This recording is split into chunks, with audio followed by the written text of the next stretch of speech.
Cubby blue blood flowing through our veins. Sitting in the bleachers in the rain. We've shed a million tears and drank as many old-style beers out at the game. Let's go, Cubby, Son Ranto. Michael Cotton. Son Ranto. Michael Cotton. Son Ranto and the lovable Lucy. Lucho Scali. Son Ranto. Michael. Son Ranto. Cotton. Son Ranto and the lovable Lucy. Michael Cotton. Son Ranto. Lucho Scali.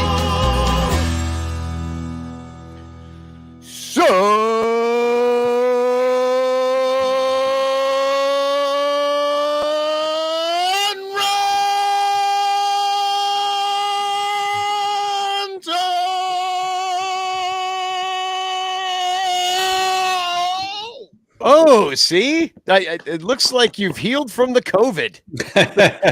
No, I am so surprised I just pulled that shit off. I have been hacking and coughing, and I have had a sneezing fit going for the last hour. Like Welcome. every, maybe 10, 15 minutes I'm sneezing. Well, then welcome to the Son Ranto Show, where we'll tell you all of our ailments, including our baseball ailments. Hi, everybody. This is Son Ranto Show, the 13th most listened to Cubs podcast in Germany. I don't know if you guys saw the news, but we got an email today that we are in position 13 in the category of baseball in Germany, position 17 in the UK, and then pulling up the rear though in Australia, 227th, unfortunately. So 141st in the United States, which is Who knew Australia had so many baseball podcasts? That's insane. Yeah. So we are also brought to you by our 112 Patreon supporters, and of course by Blake's Tickets. Blake's Tickets, a sponsor of the show, at the Blake Beard on Twitter. If you're looking for seats in this part of Wrigley Field, these are great seats. Ooh.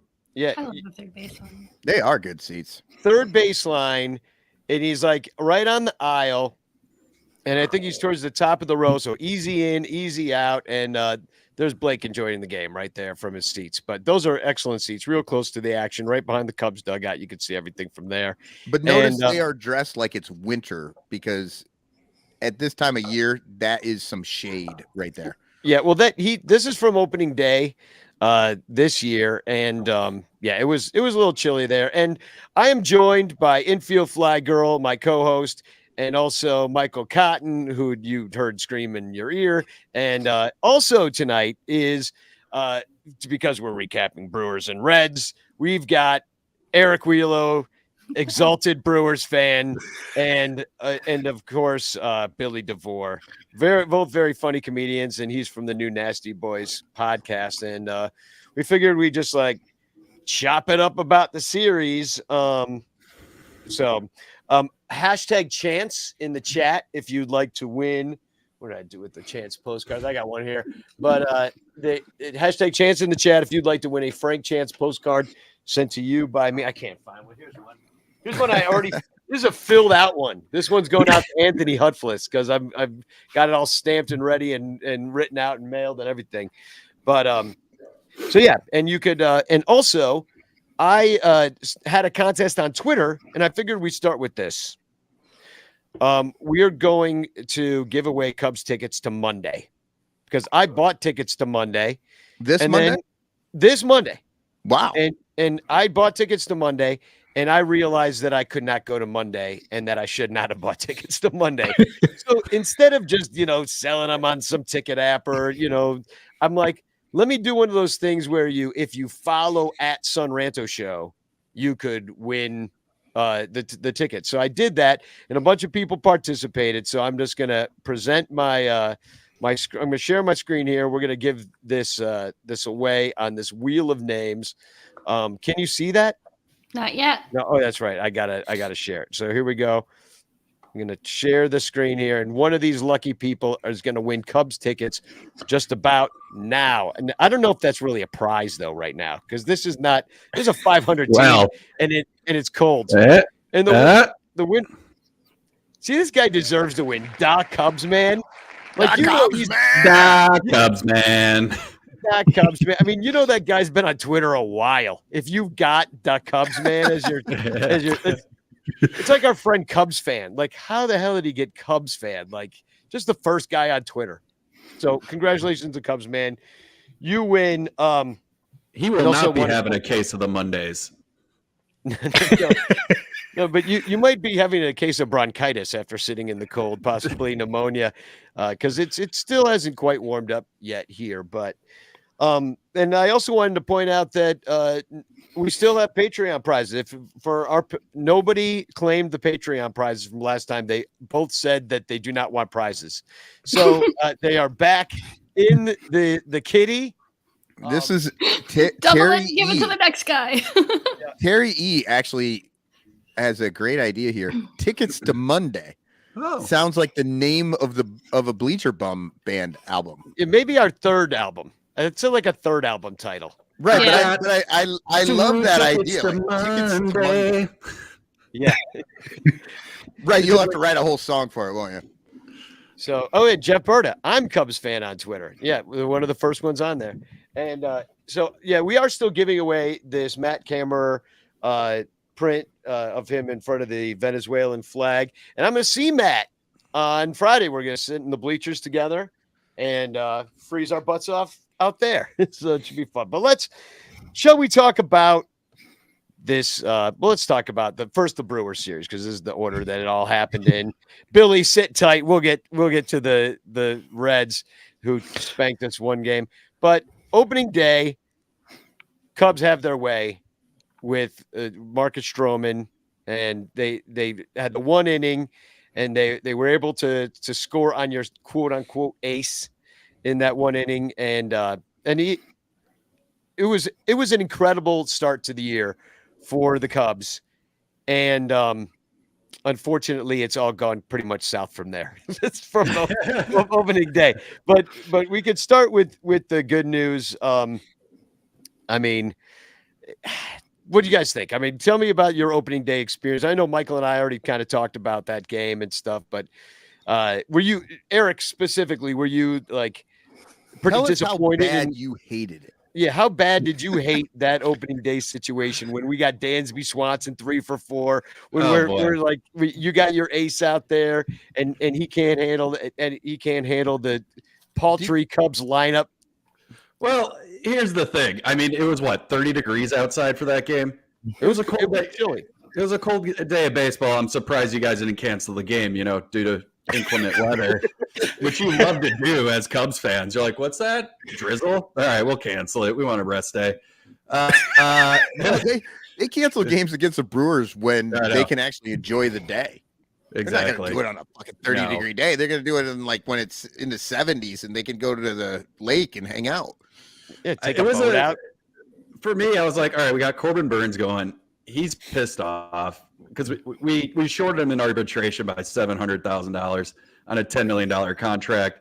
I'm like, this dude's going to come up fired out. He's going to stick it to the Brewers. He's going to stick it to the Cubs, and then just got shellacked. And Stroman, man, he looked like he looked at the end of last season in a way. I mean, he just showed up, and the Brewers, no runs. I'm like, okay, we're just the Brewers again. We're either going to score 7 or it's going to be no runs. I'm like, this sucks. This is a bad feeling. This is a bad way to open the season. But oh boy, how quickly the tide was turned. I just want to say, guys, being 5-1 and having the best record in the National League, sweeping the Mets, who is everybody's favorite team going into the season. It feels good right now, guys. It feels really good. Yeah, you're off to a decent start. Decent start? Yeah. We're 5-1 with a plus 22 run differential. So it's not a decent okay. start. It's a torrid start, all right? Torrid. It's early in the season, you're a little streaky. So as a guy, what's 2-3? Is that your record right now? Yeah. And we're going to be 2-3 pretty much all year, I think, because we're canceling the rest of the games. Oh man! But your fan base is off to a torrid start. Roll out the barrel. We'll have a barrel of fun too. Yeah, I mean, that was it. Of course, I just shared, and probably a lot of you saw it already. That's Brewers awesome. fan. Did you see the other angle? Oh yeah, No. There's two. Oh, And it's head on. And shower or a grower? Was he a shower or a grower? he was, he was showing his barrel, man. I'll tell you that. He was a flower. We know that much. That was a lot. He was peeing and he was spinning around, and then a security guard starts to come over. And as the security guard comes over, he turns, and then the security guard's like, "Nope, I'm not going to be the dude who got peed on." Not in my You can't live grade. that down. You can't live that down at work. You're like, hey, you're the guy who got peed on, and that's the next 81 games. A lot of Brewers fans and fans from around Major League Baseball would see this as disrespect to your home stadium. But this is a rally cry for the Brewers. This is us reclaiming our stadium. This is us marking our territory as Brewers fans. This is a step to the plate. It's not Wrigley North anymore. It's not Wrigley North anymore. It's that weirdly looking Italian man stepping up for the Brewers, pulling his wingding out and laying claim to what's properly ours. So Building the American life moat. Building the American life moat. I mean, this is how you pee at Wrigley. You just hop in a trough. Everybody's seen each other's ding dong, and I mean, you're getting sprinkled on each other. I mean, what's the difference? He did it out there. You guys do it in the bathrooms. I'm sure there was a drain close by somewhere. I mean, you got to rinse it up. But I mean, what now? That has got to be one of the drunkest crowds I've ever seen in my life up there in Milwaukee. I've watched people fall down steps. Yeah. I've watched fist fights happen on the regular. I've like had to talk people out of fist fighting me just because I was a Cub fan. Like you have to redirect. I mean. Now we were so drunk in that opening series. We had the roof closed and then we did the flyover, so nobody even saw it. I thought that was the best. True. I saw that tweeted out by Tim Britton. The Brewers homeowner opener included a flyover of the stadium, but the roof was closed. That's everybody like at that game did one of these. Beautiful. Because they just heard the noise. They had no idea what was happening. Thought they were being attacked by Russia. That's the most Polish thing I've ever seen happen in Milwaukee. That's saying something because there's a lot of Polish things going on. Yeah. How many Polish people does it take to close a roof? I don't know. What's the population in Milwaukee? Yeah, exactly. Bingo. So that, it was just kind of, I felt like the Cubs could have won that second game. And I know it was only 1-0. It was freezing freaking cold, but Justin Steele was freaking nails in that game. And then I feel like we got Grandpa Lossied a little bit in that one. And that was when they left Assad out for the second inning. And it's fine. Like you can put out Assad for a second inning. He did that in the World Baseball Classic. But my problem with the situation was it was freezing cold. So he's in a warm bullpen. Then he comes out and pitches an inning, then sits in the dugout for 4 seconds because that's how long an inning is now with the pitch clock. And then, but he ices up there.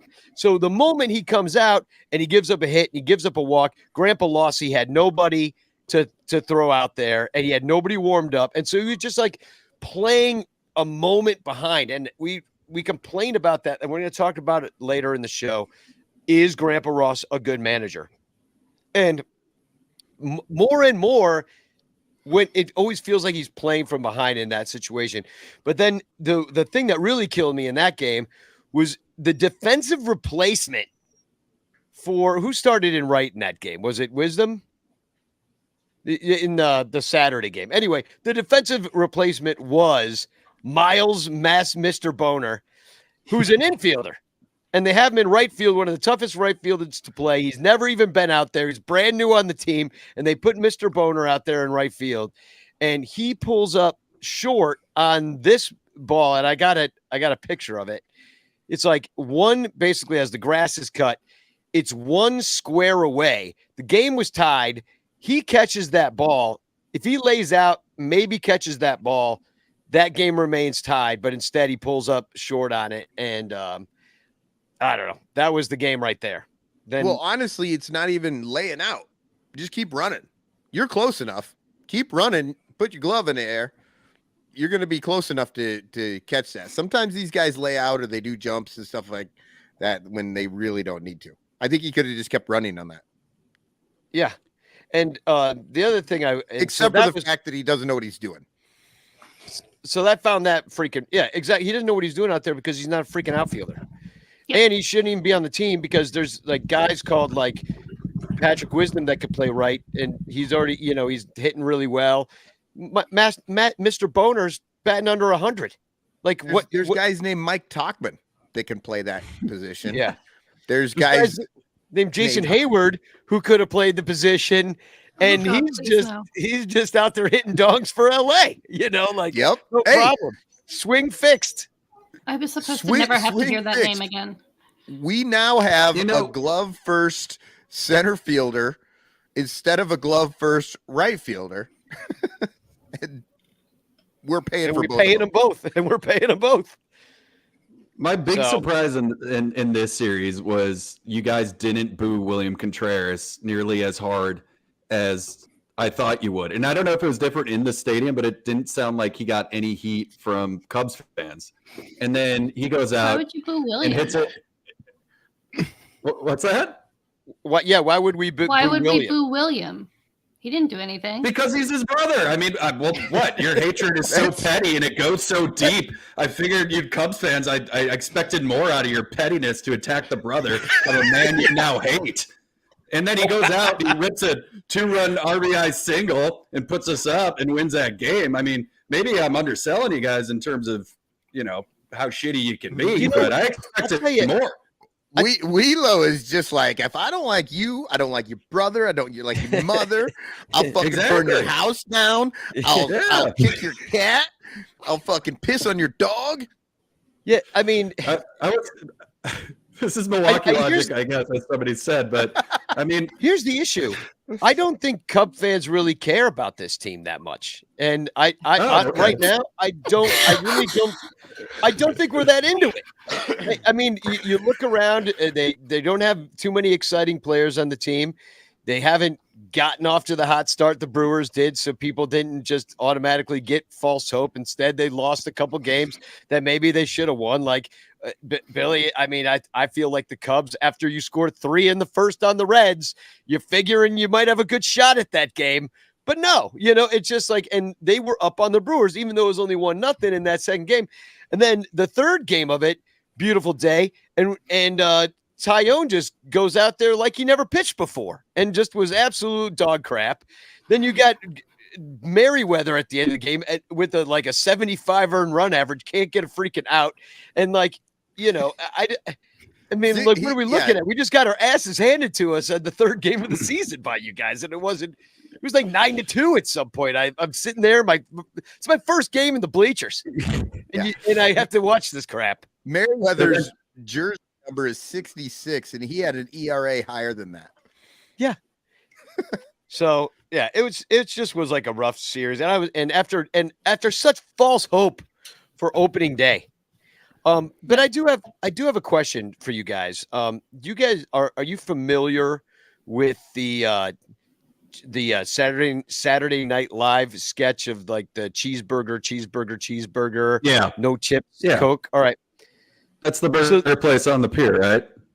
Yeah, it's the Billy Goat Tavern. And so Mhm. they had the Second City guys in there selling Billy Goat Tavern hamburgers, I guess, with the cheeseburger, no fries, chips, and a Coke. And I'm like thinking to myself,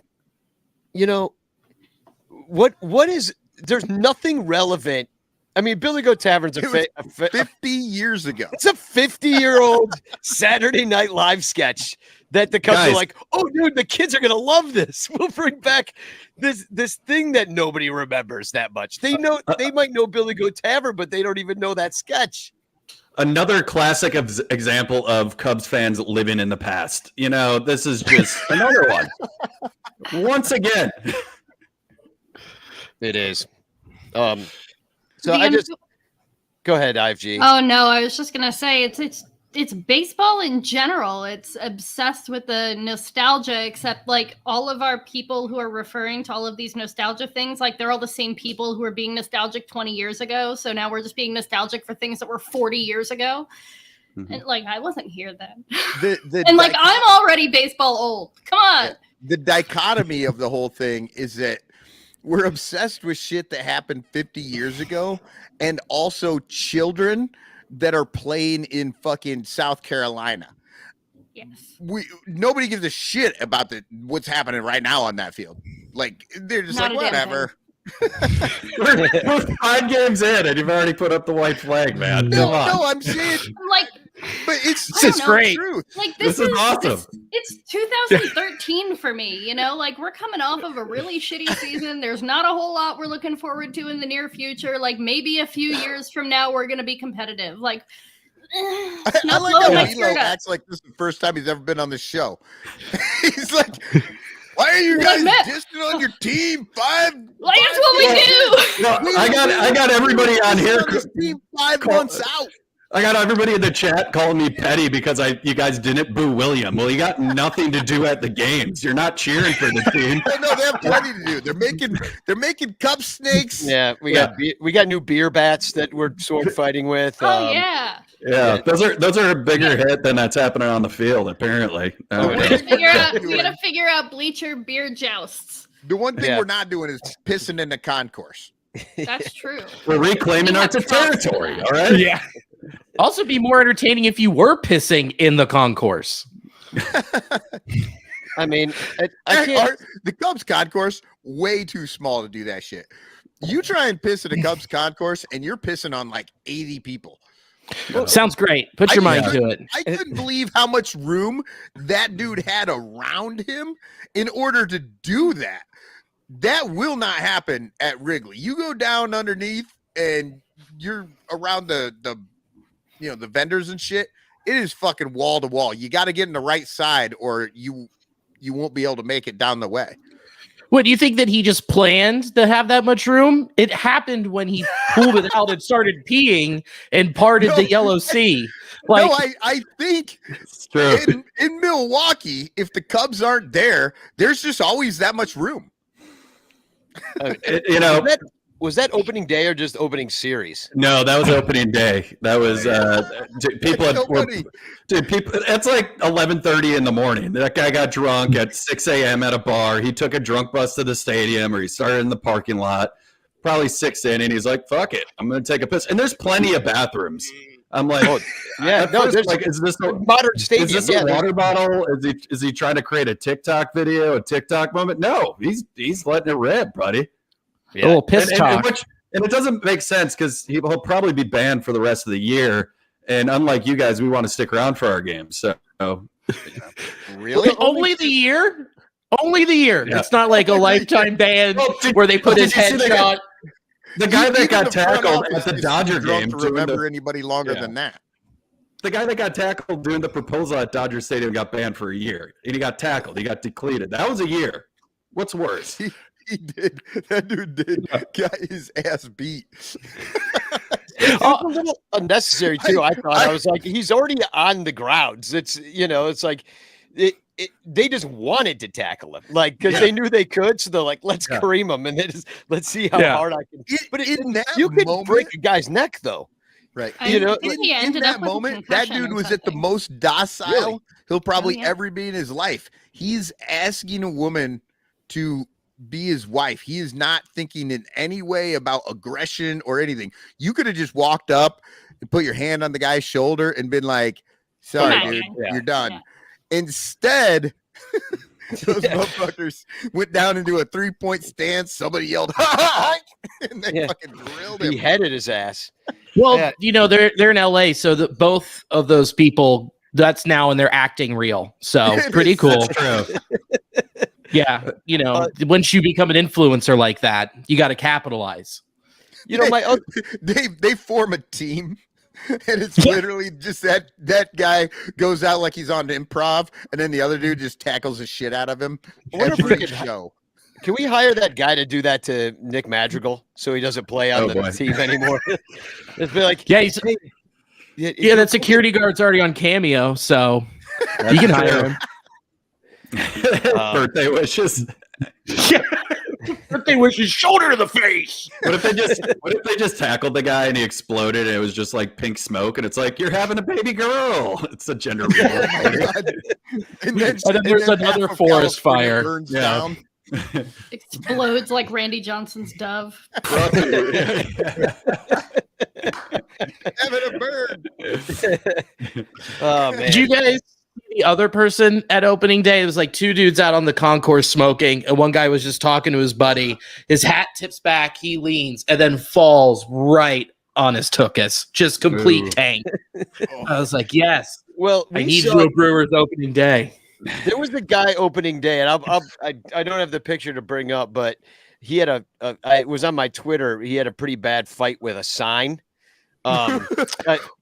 Yes. Did you see that on my Twitter? Like it was after, and this was after the Bleacher Bum Band show, so it must have been like 5:00. Game was at 1:20, had been over for a while, and this guy just kept going, and we're just like sitting outside about to load our gear out, and then all of a sudden we hear crash, and there's a like one of those sandwich board sides laying on top of this man, like it was like he was like tackled by the side. It looked like the side had, but I'm sure he just like hit it and then it fell up, but he couldn't get up. Dude, he couldn't get the sign off of him. Those signs are fairly heavy. I will say, like, they're made heavy so that you can't just fucking run off with them. But was he auditioning to be the drummer in the Bleacher Bum Band? Because it seemed like that might be how you guys do it. Yeah, pretty much. He was just like, "Hey, what can you do?" Yeah, that's how we found Bleacher Jeff. He was actually auditioning to be Bill Engvall's roadie. Because here's your sign. Come on. Oh, yeah. no. But it was hilarious. So we all go up to him, and we're like, I took a picture of him because I thought it was funny. But I also was like, "Are you okay? Is he okay? Is he bleeding? I want to see. I don't want him to bleed out on the street. We'd have to call a paramedic." Lightfoot. Yeah. So she's out now. We got a new guy, but some guy comes up and he goes, "You need a permit for those sandwich boards." And I was like, "Yo, like we're trying to help this man, and you're concerned as to whether the permit is applied for. And this is a legal sandwich board. This is a union town. This is a union city. Do you have permits? Are you part of IATSE? You can't touch the sign." Are you showing it? Oh yeah, there it is. There it is. Michael's showing it. That's dude just laying underneath that sandwich board, just fucked up. We've all been there. Oh yeah. Yeah. I bought a sleeping sandwich board off of Amazon the other day. It's like heavy, and you lay it on your bed and you climb under it, and it's supposed to make you feel protected. It's like a weighted blanket. My favorite thing on a sandwich board is 6 days after St. Patrick's Day, and the green beer is now $1 a draft. And this dude just sitting at the bar like, we're getting a sweet deal. Life is good. Just not realizing how sad as fuck they are, Right. Talking about here's your sign, There you go. So yeah, we're bringing it back, guys. We're bringing him out of retirement. There we go. Bill's back, baby. So, any more drunk stories about these this opening weekend, Billy? Was anybody getting drunk? You went on Tuesday. Yeah, it's a little less than drinking night, but the weather was better. When was opening day? Our opening day was Thursday. Yeah, it was like traditional opening day. Yeah, it was great. There wasn't too many messy people, just a lot of dads and goatees by the 9th going, "Hey, he should have choked up. He should have choked up." I'm like, all right. Okay. Yeah, you tell Will Benson, the guy who was going to go play for Duke and play basketball, to choke up. Dennis, chill. Yeah. So, but the first game really pissed me off against the Reds, because if the Cubs score 6 runs in a baseball game this year with the pitching we are supposed to quote unquote have, you should mostly win those games, especially when they're against the Reds. And instead they give up 7, and something that Michael had been pointing out on a Cubs pod, and we saw all spring, is that maybe Smiley's not good. Like he's not for 2 years. And maybe that was a mistake. I don't want to toot my own horn, but beep beep. This happens all the fucking time, where I say something, and then I don't know, a week or 2 or maybe a month later, everybody goes, "Didn't somebody say something like that recently?" Yeah, It's not. Look, I am not a baseball savant. I am not a fucking genius. But when I watch the game and I see a person that doesn't throw the ball well, I mean, I just assume that person can't throw a ball well. And then I fucking move on. Whereas everybody else is like, yeah, but did you see that it moved 47 inches to the left and it's the velo's up and it's got this thing and it's got that thing and it's like, yeah, the but x-axis on the wide. everybody fucking plane hits it. So it doesn't fucking matter what all that other stuff is. IFG, what do you see with Smiley? I mean, it's probably too early to get him out of rotation. I mean, you got to. I mean, who are you going to put there instead? Assad, I don't know. Yeah, I mean, I would like to, but that clearly isn't the plan for one reason or another. Yeah, I personally liked Assad over Smiley. But I mean, honestly, I'm not saying dump Smiley. We've got no lefties in the pen. 0. There's not a single lefty in the pen. Smiley's a lefty, isn't he? I'm not fucking this up, am I? No. Sometimes I say things that just don't make any sense. But but yeah, like, why don't we have a lefty in the pen when we have one on the team that obviously can't pitch well? Yeah. I mean, it was just rough. And he got a longer leash than Tyone did, who against the Brewers the day before got shelled. But Grandpa Lossie just let him out there to suffer because we were already losing by so much. They're like, well, we're just going to give this one up. And that's another thing that Grandpa Lossie, I feel, does. He's like, well, live to play another day. And you're like, dude, it's the 5th. Yeah. We're down by 2. And it kills me because we're supposed to win these are the games that we're supposed to win because then we have to go see the Dodgers and we're not going to win. Padres, yeah. We got a tough month. What?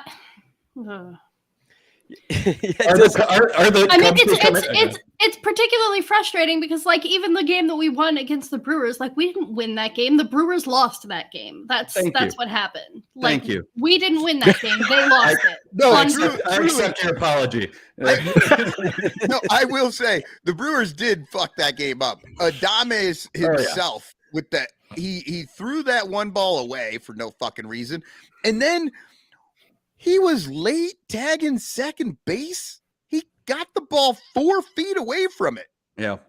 I don't know what the fuck was going on there, but Adames himself fucked that whole game up. Yeah, pretty much. Because that's when Nico came around to score, when the ball got thrown away and everything. So all of our scoring came on defensive miscues. Well, and generously speaking. You know what though? I don't want to fucking kill Wielo on this. I want to spread the wealth.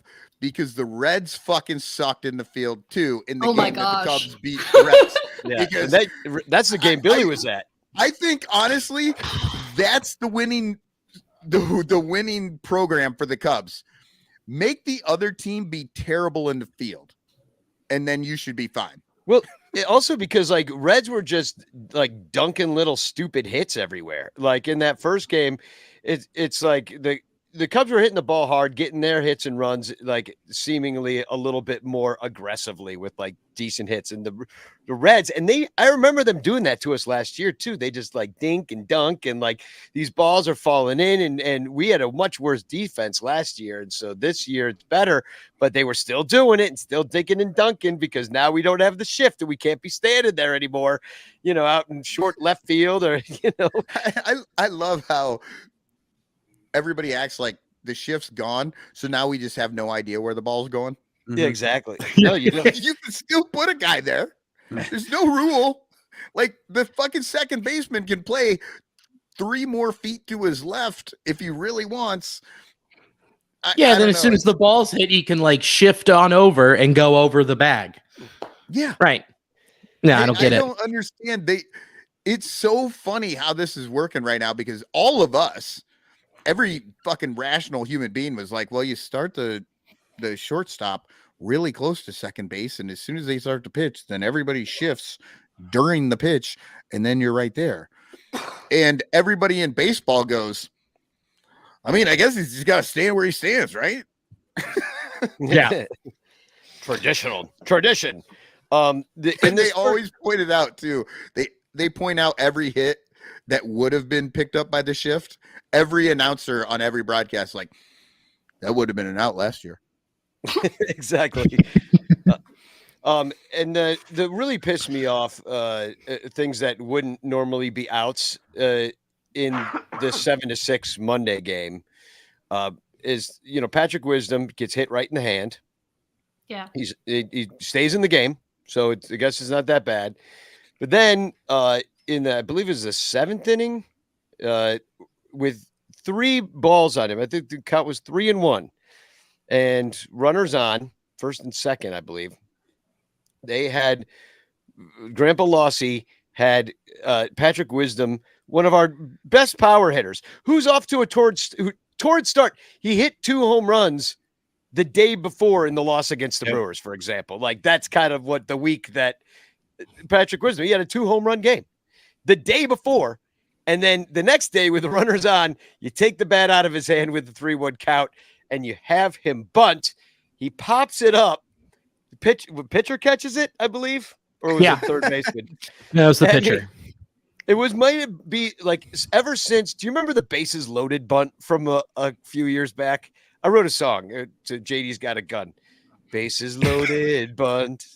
Bases Yes, loaded I remember bunt. your song. I don't remember the bases loaded That bunt. was fucking dumb. Bases loaded bunt. Which is like the dumbest thing I could think to do is to bunt with the bases loaded. Like, it's pretty much like up there as a dumb thing to do, except for first and second with your power hitter up. And Rossi was like, yeah, he's a good bunter. And I'm like, that doesn't matter. No. He's also a slugger, you idiot. Yeah. Well, and the announcers were like, well, he must be too hurt to swing. And then he comes out at his next at bat and just rips one out into right field. Yeah. And then the little fake rally that didn't work out in that game, and the Cubs end up losing 7-6. But yeah, I did not understand. And so I put that on a Grandpa Lossie. And once again, you jump out to a 3-run lead, and then you can't do it. And then yesterday's game, I thought that was going to be another tight one, and then the bullpen. The Reds bullpen. So when I came on and I said, how bad are you? Like, how bad are you going to be? It's like, it just depends on the bullpen. This was an example of that. I mean, they had, you had Hunter Green go 3 1/3 on opening day. Thank God for Graham Ashcraft on Sunday going 7, Lodolo going 5 1/3, and you just got taxed. And you finally had to pay the bullpen tax and just get shelled. And when you're sending out Ian Gabalt and Fernando Cruz again, who had already gotten shelled this season, that's what's going to happen. So it's a little rough, but well, it doesn't help that your outfielders are running into the wall instead of making catches. Like different dudes. One dude running. He jumped at the end there, which I think he still had like another step or something. Misses the TJ. ball and hurts himself. And then the other guy tried to jump and like, I didn't realize how loose the chain link is over that scoreboard over there in left field. But like he got kind of caught up in it. Like as he went into the fence instead of up. Yeah, but don't forget about the leaping grab he had over the left field wall in foul territory to steal it out. That was impressive. Yeah. So, yeah. Well, you win some, you lose some, I guess. Yeah, exactly. So if you're going to shit on him, at least compliment the right spot. Well, yeah. So the one that really stuck in my head was the weird one, because I seriously, when I watched it live, I was just super confused as to what happened, because I couldn't see it on that angle. I didn't understand how he didn't actually leave the ground when he jumped. Yeah, he just misread it. And then when you hit that chain link, there's about 1.5 feet between that and the scoreboard. So you kind of fall in and lose all that momentum, and you fall a little bit more. And so that was his first time playing left field at Great American Ballpark. So also figuring that out. So I will cut the guy a little bit of slack. I won't, because we're only going to see him like you one don't other have to. time, and so yeah, I'm just always going to point that out for that one guy that I can't remember his name right now. So. I'm just so mad that they didn't play the game today. When they postponed it, and then when they were going to start, there was just enough time for them to get that game in. 1 hour and a half. because that's all Yeah, games are. with the pitch clock. Yeah, they could have got that in with Stroman getting ground balls and Hunter Green getting strikeouts. Dude, that game would have been an hour 15. Yeah. And it's a shame because now they're gonna do a doubleheader with September 1st, I guess. Yeah. So everybody's gonna be out of it. Like nobody's gonna care. Like at least right now there would have been a little hope, for both teams that like something magical could happen. But by then, like it's like it is Labor Day weekend. I'll say that much. But still, that's the most insane thing ever. It is fucking April. It's April. It's like early. It's the second series, and they're like, why don't we make it up in October? Why don't we do it after the season? And David Elliott says play the game tomorrow, and they didn't know that was going to happen because the Phillies, the Reds are going to play the Phillies, but the Phillies home opener just got moved to Friday. Yeah, it got banged. They could have played tomorrow, but instead, they're not. It's kind of a strange, like, how this all, because here's the other thing, like we're supposed to go play the Reds. Like I was thinking about this. Usually we're going there 3 times. So the next time we play the Reds in Cincinnati is not until September. So unfortunately, now it's a situation where if you look at our schedule at that time, there's like one scheduled off day in like 3 weeks. And now it's like you got a doubleheader thrown in there as well. So you're already tired. The season's going on, and then it just gets even worse. But then the other thing I was thinking, and that is the complete fault of the new balanced schedule, is that there's just less time to make up these games. So you might, because you have more games against, like if one of the games in Oakland gets rained out or something like that, for example, the Cubs are going to Oakland next week. They're going to have to just fly back to Oakland randomly on some freaking Thursday in the middle of the season because we're not supposed to be going to play Oakland as much as we do. We should be closer, have games to make up against Milwaukee and have games to make up against the Reds where we're all kind of in a general area. That's why you have divisions that are based geographically and you play those teams the most. It's very weird to be in direct competition with a team that you see in April and September. Yeah, and that's it. Yeah, they could be totally different teams. We'll see him 2 more times, but at Wrigley and stuff, we see him 4 times, but not 6, and it's just what we're used to. But I don't like it, kind of. And here's the other thing, Danny. You mentioned it. These are geographical divisions. Cincinnati is not far from Chicago. They don't necessarily have to wait until there's a series. They could find any random off day. Yeah. And just shoot down there and play a game and then go right back to Chicago or, like it's. They're not doing 7-inning doubleheaders anymore, are they? That's off, right? Right. But they act as if it's impossible to do it until we go to Cincinnati. It's like, no, there's all these other days that they might have off at the same time. The only other thing I want to bring up is and ask you about is Wisniewski. It wasn't his best start. I'm excited about this kid, but not the strikeouts weren't really there. The over under on this one, I saw a lot of people all the degenerates were doing this on Twitter, taking the over on it with Wisniewski with 4.5 was the strikeouts, and we're like, oh yeah, he'll hit that easy, and then he didn't. He only had the 4, and then he got taken out of the game. And anyway, it wasn't his best start, but he gave up a couple homers, and I took the 4. I was like, there's no way he's getting 5, so I took 4. I like how Danny was like, he bought the hook. Yeah. Billy, and then I'm like, yeah, I got the 4. Yeah, come on. And then took a Vossler homer. So come on, because we're all locked in on the Jason Vossler experience. It's pretty cool. Ooh. So let me ask you too about you have a new pitch clock drinking game. Yeah. So it was just a goof that we had on the pod where we were just like hobnobbing, and then one thing led to another where it's like, well, we should just make a pitch clock drinking game. So far, what we've laid the groundwork where you have to take a sip every 15 seconds, basically when the pitch clock is going. Take a sip. If you miss, point, you have to take another sip. You got a minute and a half to get another beer. And then see how long you can survive, basically. So this kind of reminds me of the 100 shots. Yeah, power hour. 100 minutes. Oh, have you ever? it's called it's power hour. 60 shots in a minute, 1 minute. Yeah. Okay, see, Yeah. we did it's shots of beer, so it's Yep. not like insane. It's not like we're drinking Jack Daniels, but shots of beer, 100 shots of beer in 100 minutes, and that's really hard. Like at first, you're like, I can't believe I have to wait a whole minute for this, but by the end, you're like, I have to drink another one already. Do it. I feel like that's exactly what would happen with your thing.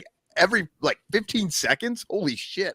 I did one of those Century Clubs in a Red Roof Inn in my early 20s, and we did it with Ice House beer. Remember that? I think it's Ooh, still Yeah, Ice Ice House. House. It is. Yeah. 5.5%, baby. Yeah, That's why exactly. you bought it. Yep, it is why I bought it. And so we're like, oh, let's do the Century Club with Ice House. Like that was a good idea. Well, I pretty much had to spend a week's salary on fixing the table that I broke that night. You know, we got the charge on the credit card, and for the company that I was with, it was like an acting children's theater. too. Yeah, it's for children's theater. We're doing children's Shakespeare theater in Utah, of all places. We brought the beer with us, right? Well, you had to, yeah. So Had to yes, drive I- 4 yeah. hours just to get the Ice House. We did it was a power hour, so it was 60 shots in an hour. We did them back to back with Milwaukee's Best Ice, which is even worse. We call that the beast ice. Yeah, The Vice. And then our phone rang. We were up north. We were in like juniors in high school, and we did 2 hours straight, and the phone rang, and it was the owner of the bar. He's like, "Hey boys, it's your last night. You coming in?" We ended up getting shit canned, fucking, and we ended up flipping a car into a ditch. We all lived. The reason we survived is because we packed. There's 9 of us in this car, and you know, so just It's like don't do power hours. Don't Yeah, do Century Clubs. For like some an airbag. youngsters out Yeah. there who are listening to this podcast, let me explain something Learn about from the me. 90s. First off, all beer sucked. So as soon as we had ice beer, Yeah. we all started drinking it because it was stronger. Mhm. And then, putting 9 people in a car with a drunk driver was like, that was was Thursday, yeah. yeah, we that's were- just what we did. We're So, up north. There's no cops up here. It was just look Yeah. out for the ditch and the car flip. Owner of the bar was in it. He was like a 70-year-old gay man. And he's just like, "Get me out of here!" And I remember we carried him out. The cars flip. We get him to the street, and out of nowhere, just this big truck shows up, and he's like, "Bye, guys!" And he gets in, Yes, sir. and he takes off, right? So, like, what are we gonna do? So we're like, well, we got 9 of us. We can flip the car back over. So we flip it back out of the ditch, and we drive it home. And that's called gumption. That's gumption, guys. fucking That is love- grit. Yeah. Every word of that story, Eric. Thank you. That's I love great. that. Well, We used to do this thing called Edward 40 hands, which Oh yeah. Oh, it's exactly what. Yeah, Eric. Yeah, you're a vet. You get it. So it's do where it. you took 2 40s, a Colt 45, and then you taped them to your hands, and you weren't allowed to use your hands until they were gone. Yep. I played it once. My hands were free. And then I don't remember the rest of the night until I came to, and my buddy's like, "Billy." And I am standing in front of his sink with the cabinet door open, and I'm just peeing right under the sink. Oh boy, yeah. Just pulling an American Life field, just right in there. I was gonna say, And then Billy's standing it at Great and American Ballpark, just pissing everywhere. Going for it. And then I grabbed my buddy's sponge from the sink, and then I just started cleaning up. He's like, "No, you're making it worse." That's my mom's loofah. Just started smelling it like, yeah. We used to do it with Mickey's 40s. Ooh. Because remember those? Because they'd always have like The puzzle under the cap. Yeah, they had the puzzle under the cap. Because we're intellectual drunks in Milwaukee. and Exactly. that's what we like to do. But I always hated doing those because you'd be drinking and then your buddies would come up and they just hit you in the dick because you couldn't protect yourself. Yep. Yep. So you just And then just before they do it, they just go, "Open season." And then yeah. Boom. Yeah. Yep. The gay guy in the bar owner in my flip car, his hands actually had 240s in them. and we're talking about my ass cheeks. All right, there we go. There he is. There he is.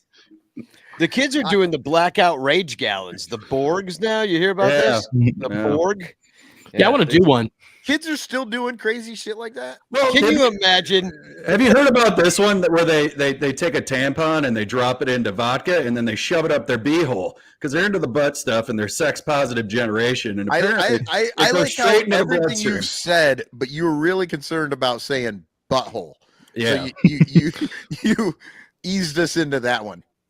Yeah, Eric it can confirm it's pretty great. Oh, good. I'm doing one right now. It's incredible. Yeah. I call it a brown goose, actually. Okay. Cool. Well, you just made getting drunk at church on Easter Sunday way easier, so I'm looking forward to it. Changing that water to wine right up there. Catholic tradition. So let me see that communion wine. He has risen up my a-hole. There you go. So I wanted to do something with you guys that we didn't get to on the first the first game of the year, or the first show of the year, the Ranto Roundtable, and I wanted to do a bitch clock with you guys. And so I have had some of the ranters submit things that are annoying about Cubs fans. That would be fun to put you guys on to give it the bitch clock wheel a spin. I thought the brand would be bigger. To be honest with you. well, we got everything from think you're God's gift to baseball, living in the past. What else we got? Never right. Unearned confidence, bandwagon fans, blindly loyal, oblivious to the rest of the MLB, non-Chicagoan fans, rude and cocky. We got Jeff Garland. Jeff Garland. Garland. Oh, I'm like, looking. I'm like, who the fuck is I might have Jeff written Garland, but yeah, it's Garland. Jeff Garland. Yeah. And so, who wants to take the first seat in the bitch clock? Eric, you want to go first? Billy? All right, let's do it. Yeah, let's go. All right, so I'm gonna put you here, and first I need to get the give the wheel of names a spin here, and then you get a do-over if you don't like what you got. Okay, we have won't stop talking about 2016. Talking about. I think Wielo put this in there. Yeah, boy, he may have. So what I'm gonna do is I'm gonna start the bitch clock. And then you will have 60 seconds to bitch about it. So here we go.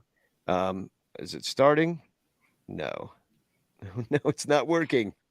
Hold on. I gotta reshare it. Live television, everybody. Isn't this exciting? Talk amongst yourself. Yeah, I'd like to bitch about how the clock doesn't work. This is bullshit. It's coming. My computer's been acting so slow. It's like it's a brand new computer, but I feel like I've just pushed it too far. All right, here we go. I'm uploading it right now. And but no, the bitch clock of 20 won't stop talking about 2016. I mean, honestly, this might be all we have for the rest of my existence. I mean, it's not, because and this does not count against IFG's Ohtani mentions, but we're not getting Ohtani. He's not, they're not going to do that. Like, there's nothing that they're not that team. They just aren't that team. So and you need somebody like that. They're not going to go for it in that way. They're going to try to piece it together like they're doing it right now with Miles, Mr. Boner. Okay, let's see if we can get the bitch. Here we go. 60 seconds to bitch. All right. All you guys want to talk about is the past in Chicago. The World Series in 2016, there is a huge theme that goes on here. What is all you talked about before that? The Bears Super Bowl in 1986. 86, 2016, 666. You're fucking devil people. You truly are. Because all you do is live in the past. And who'd you beat? The Cleveland Guardians in 7 games? Look, guys, it's not only that you just good for you. You won the World Series, but what did you do after that? All you do is bring up Jason Hayward's victory speech. We're gonna win more, and you did nothing. Anytime I bring up any significant argument, your team sucks. The Brewers are good. It's 2016. It's 2016. You live in the past. We got to go to the future, guys. It's fucking whatever World Series. Fuck the GOAT. You're not winning another one. Enjoy living in the past, guys. Fuck the goat. Stop your bitching. Very nice. Very nice. I'll reshare the. All right, we're back. Yeah, I do love fuck the goat, and also that's my 85 Bears. Right There you go. Because you're right. That's the only thing we have at the Bears. But also, prior to 2016, 84 Whoa. NL East champs. That's all it was. No, we got it. We got it in there in '89. Well, right, The but '90s were a bit of a wash, but but I was still celebrating '84. so Billy, are you ready to take a spin of the bitch clock here? Ooh, give me that bad boy. All right, let's see what we get.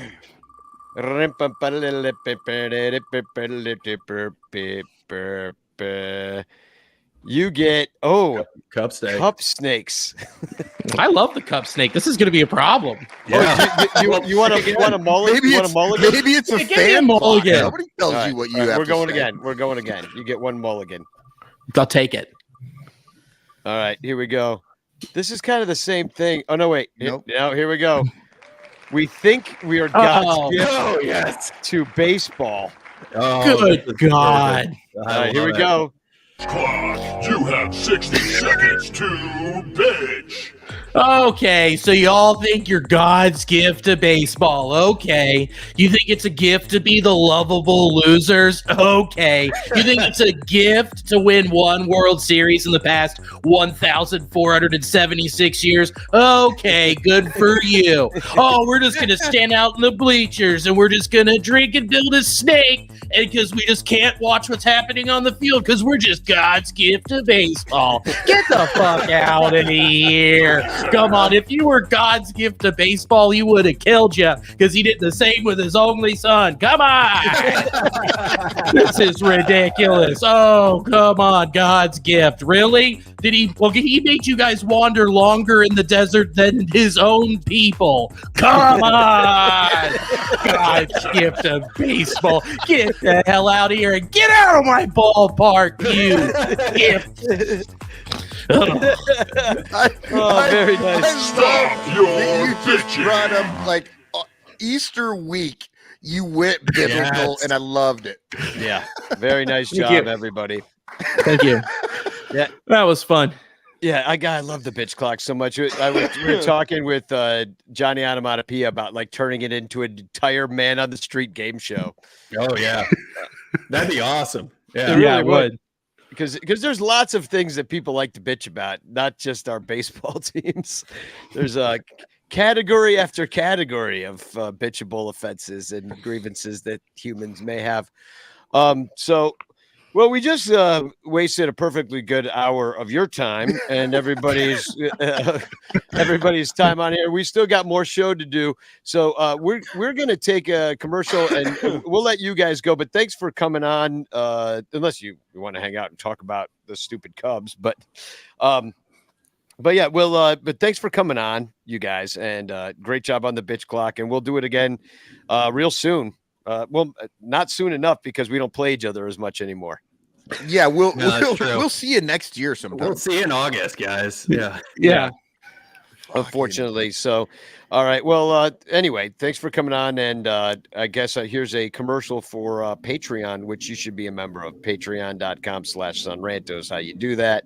And we'll be right back. All over Chicagoland, there are thirsty, frazzled, overworked Cubs podcasters who are struggling to survive one more baseball season in the dog-eat-dog world of unpaid content creation. But it doesn't have to be this way. You can make a difference. Become a super ranter at patreon.com/sonranto, where your support ensures that poor, sad, pathetic, ugly, loser Cubs podcasters can pay for tickets and beer, and in turn line the pockets of the baseball oligarch Ricketts family. Just $1 a month can buy a scorecard. $5 a month can pay for guitar strings to write a Cubs song. And $10 a month almost buys one beer at Wrigley Field. Cubs content creators are the lowest pieces of pond scum garbage that slither over the face of this planet. But super ranters help them get drunk and screw off at baseball games. What do you get out of it? The Son Ranto Show delivered to your podcatcher without stupid advertisements like the one you're seeing and hearing right now. Plus, at other Super Ranter levels, you can get Cubs music, access to private Son Ranto pages, the Ranter calendar, and special thanks and Ranter recognition in our live broadcasts. Plus, eligibility for monthly prizes. What does Son Ranto get out of it? Your money. For tickets and beer. Go to patreon.com/sunranto. That's patreon.com/sunranto. And become a Super Ranter today.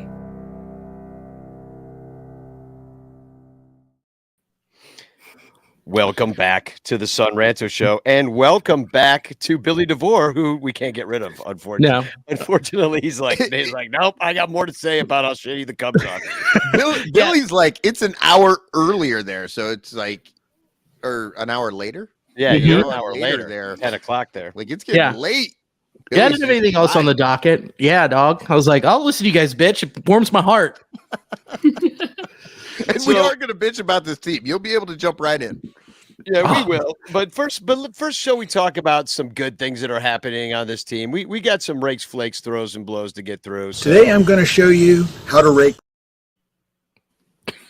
So Michael was busy, so I did the rakes, flakes, throws, and blows. And I got to shout out Dansby Swanson, who had 3 hits all of spring training. I can't believe you're about to do what you're about to do, but go ahead. But I'm not giving it to Dansby, even though he's got the highest batting average of everybody. I'm giving this week.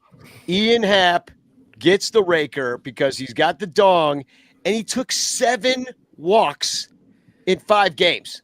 Like half of his he knew how to at-bats. do that. Yeah, half of his at-bats were walks. And he's seeing it. He's seeing it well. And when he does see it and hit it, he's nearly batting 500. That's not even raking, though. That's just not swinging. No, but he's also swinging and getting hits as well. I mean, he's got a good batting average. He's batting like 450. Didn't Dansby take like 3 walks against the Reds in that game? I will put up some here. I'm putting up some numbers here. Are you okay, Billy? Yeah. So I'm great.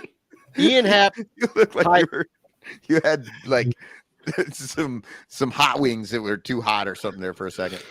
Oh, no, this is just my overall vibe. So Ian Happ, highest OPS on the team, 1.359. He had the 1 home run. He had 2 doubles. Dansby Swanson also had 2 doubles, but he had 7 hits and 7 walks and 7 Ks. Dansby was great. Like he had 4 walks as well, but I'm still giving it to Ian Happ, and they need to extend that man. And I don't understand. And I'm afraid he's going to go sign with Cincinnati just because he hit so well there. He really should. It's like now, okay, we Like know KB. he's from fucking close to Cincinnati or wherever the fuck he's from. Pittsburgh. Yeah, he went to UC. Oh, he went to UC. Oh, Yeah. well, but you know how it is when kids go to college. Like their dream is to go back to their college town. So I could totally see that happening just because he wants to fucking go and like still hang out at his frat house or some shit. That's what Ricketts did. He bought the team where he used to hang out in the bleachers, meeting his wife and shit. So I just realized that IFG's cat is bigger than IFG. and then so those are my rakers, and here's my flakers. Well, first I'll play the flake situation because it's actually my favorite one. I haven't worried about flakes since my grunge days. Remember them? Nope. So I got to give this one just because I don't like him. I'm giving it to Mr. Boner. And he also flaked in the field by not diving for that ball. And letting those 2 runs score. Then the Cubs lost. I'm not saying they would have won that game, but at least Mr. Boner should have given it the old college try. He's batting .091. That's also his OBP because it was just a single that he had. He's got no walks. He's 4 strikeouts and 11 at bats. He stinks, and I don't understand why he's on this baseball team. I don't understand. And then the other flaker I got is Yan Gomes. Not off to a great start. 1 for 13. Yikes. Pretty rough. Yeah, pretty rough. Only 3 strikeouts though, so at least he's grounding out. One thing about Yan Gomes that's interesting is his OBP is actually lower than his batting average. Huh? So, that's actually hard to do, but he did it. So, congratulations. Yeah, because he likes to do the things like, hit into a double play where they score a run or, shit like that. So, yeah, so that's who I got for that. And then my thrower. My hands to the Lord. Let's throw up our hands to the Lord, shall we? I gotta say, for my starter, you gotta give it to Stroh. Opening day goes out there, tough as nails, 3 hits, 6 innings pitched, 8 strikeouts, just absolutely killed it. Really awesome job. And then out of the bullpen, it was kind of tough. Keegan Thompson, I thought that was pretty gutsy after he came in for Smiley, because Smiley didn't have it. He did 4.1 innings after that. And even though they ended up losing the game, I thought it was he pitched really, really well. Alzolay too. I was just going to say, I want to give a shout out to Alzolay because he pitched 2 really good innings. He came in, gave up the single and the dong, right? Really bad. He could have imploded, but instead he got the next 2 strikeouts, and then they pulled him for a box burger. But I was actually pretty impressed, maybe more impressed with the way he came back after the home run than the 2 innings prior. And I love those 2 innings where he was doing, just killing everybody. Yeah. So still only 2 wins on the season though. So it's hard to pick winners. Yeah. Everybody got excited about the second win, and I like to point out, if they were to keep this pace up, they'll hit 65 wins by October 1st. Oh, beautiful. Ouch. Yeah. And then here's my blower. Just put your lips together and blow. We already talked about Drew Smiley and his now 11.57 ERA, and we also talked a little bit about Julian Merriweather, who's brought his ERA down to 27. So we're all early numbers of the season, but yeah, those are my blowers. Everybody else was okay, I guess. I mean, Boxberger and Fulmer didn't give up anything yet, so that's good.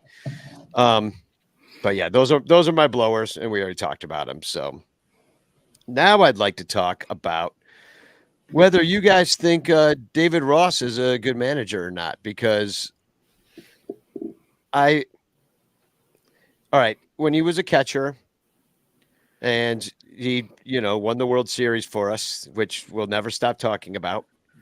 I thought to myself, he's going to be a manager, and I hope he's the Cubs manager. And IFG, you texted me that today too. That absolutely 100%. I was 1,000,000,000% sure that David Ross was going to come right back and become the manager and be great at it, and that he would, be part of that continuing sustained success that we were promised for years and years and years.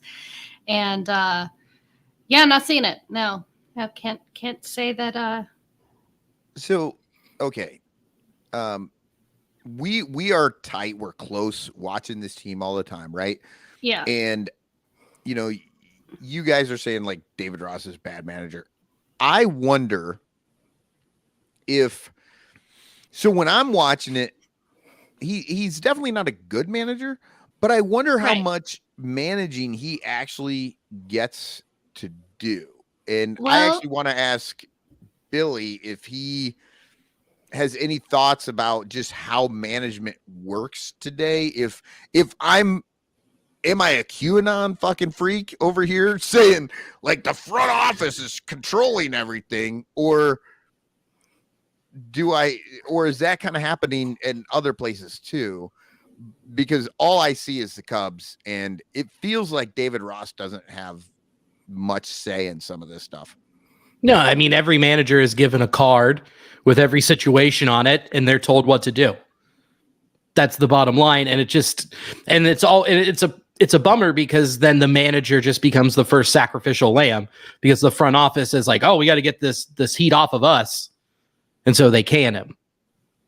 But overall, it's, your pitching coordinator, your front office, your AGMs, your game planning assistant general manager, and your general manager assembling and having them make the calls. Don't forget the baseball scientist. Yeah, It's true. The Chicago Cubs employ a baseball scientist and the run prevention coordinator. They have one of those too. Run prevention coordinator. And it is that, like at this point, the way that the way that managing the sport has evolved, like he's a figurehead more than anything else. And any criticism against David Ross as a manager is really criticism for the style of management that the team is just like making fun of the president. Like, clearly this one person is not directly responsible for all the things that we're bitching about, but damn it, you need to point at somebody, and he's the one. Yeah, no, I'm with you. I'll point at David Ross and say he's not doing a good job, because go ahead, David. I see what David is saying in the chat here. He's learning on the job right now, and it just seems that like motherfucker's been there for 3 years. 3 years, yeah. And it's been. I'm not allowed to be bad at something for 3 years. Job 3 years in, you get fired. Well, the first year when he still had the quote unquote core, it's the weird 2020 season. So that was the excuse. He had a 2020 year, was a weird year, and nobody could hit. And that he actually got ejected that year. Remember how like you weren't allowed to do anything, like you couldn't argue anymore because you would definitely be spraying them with COVID, so you couldn't do it. So he actually got ejected that year. I forget what he did, but 34 and 26, and then every 71 and 91, 74 and 88, and then 2 and 3. We don't know what's going to happen, but like hasn't been good. But he also hasn't had a team. So you had the COVID excuse. Now you have I don't have a team excuse. But what was your excuse for the first half of 2021 when you had a 12-game losing streak with Anthony Rizzo on your team? Like, what was your excuse that? Well, to be fair, they were in first for a little while during that. They were right up at the top, and then they made the mistake of throwing a no-hitter. Yeah. Eric Wheeler. Not a real no-hitter, a combined no-hitter. No-hitter. You're right. Who was the catcher in that game? Wilson Contreras. Yeah. So Wilson Contreras had a no-hitter. Oh, but they got rid of his ass for no reason. Yeah, well, they got rid of his ass because I don't think David Ross liked him. And so instead, they got 3 very defensive catchers on this team. Luis Torrens, your old guy, Barnhart, and then Gomes. And none of them can hit. We're going to do a little Where Are They Now in a little bit. And we'll talk about the difference between our catchers hitting and what Wilson Contreras is currently doing, which it's early in the season. But welcome back to the show, Eric. But we're talking about whether Ross is a good manager. Now, boy. You want to talk about ties to 2016 and just not letting go. It's like, we'll keep him around for the memories, I mean, he's that bad, but you keep him around. Well, I remember why he got ejected in 2020. I think he sneezed. He sneezed and his mask was sideways. Yeah, you're done, brother. He's in your general direction. Well, his mask was sideways. He was emulating Pedro Strop. It's masks to the left. Yeah. So I did. David says I didn't put up the first part of his comment. It's true. It's like, I agree about how we felt about Ross in 2016. Are we really surprised that someone with no professional coaching or managerial experience is not good at it? He might be good in 2030. And yeah, that is actually the other point I wanted to make, is that he never rode the bus. They went and made Ryan Sandberg go manage in the minor league and like ride the bus everywhere. And then they were like, he's not a very good manager.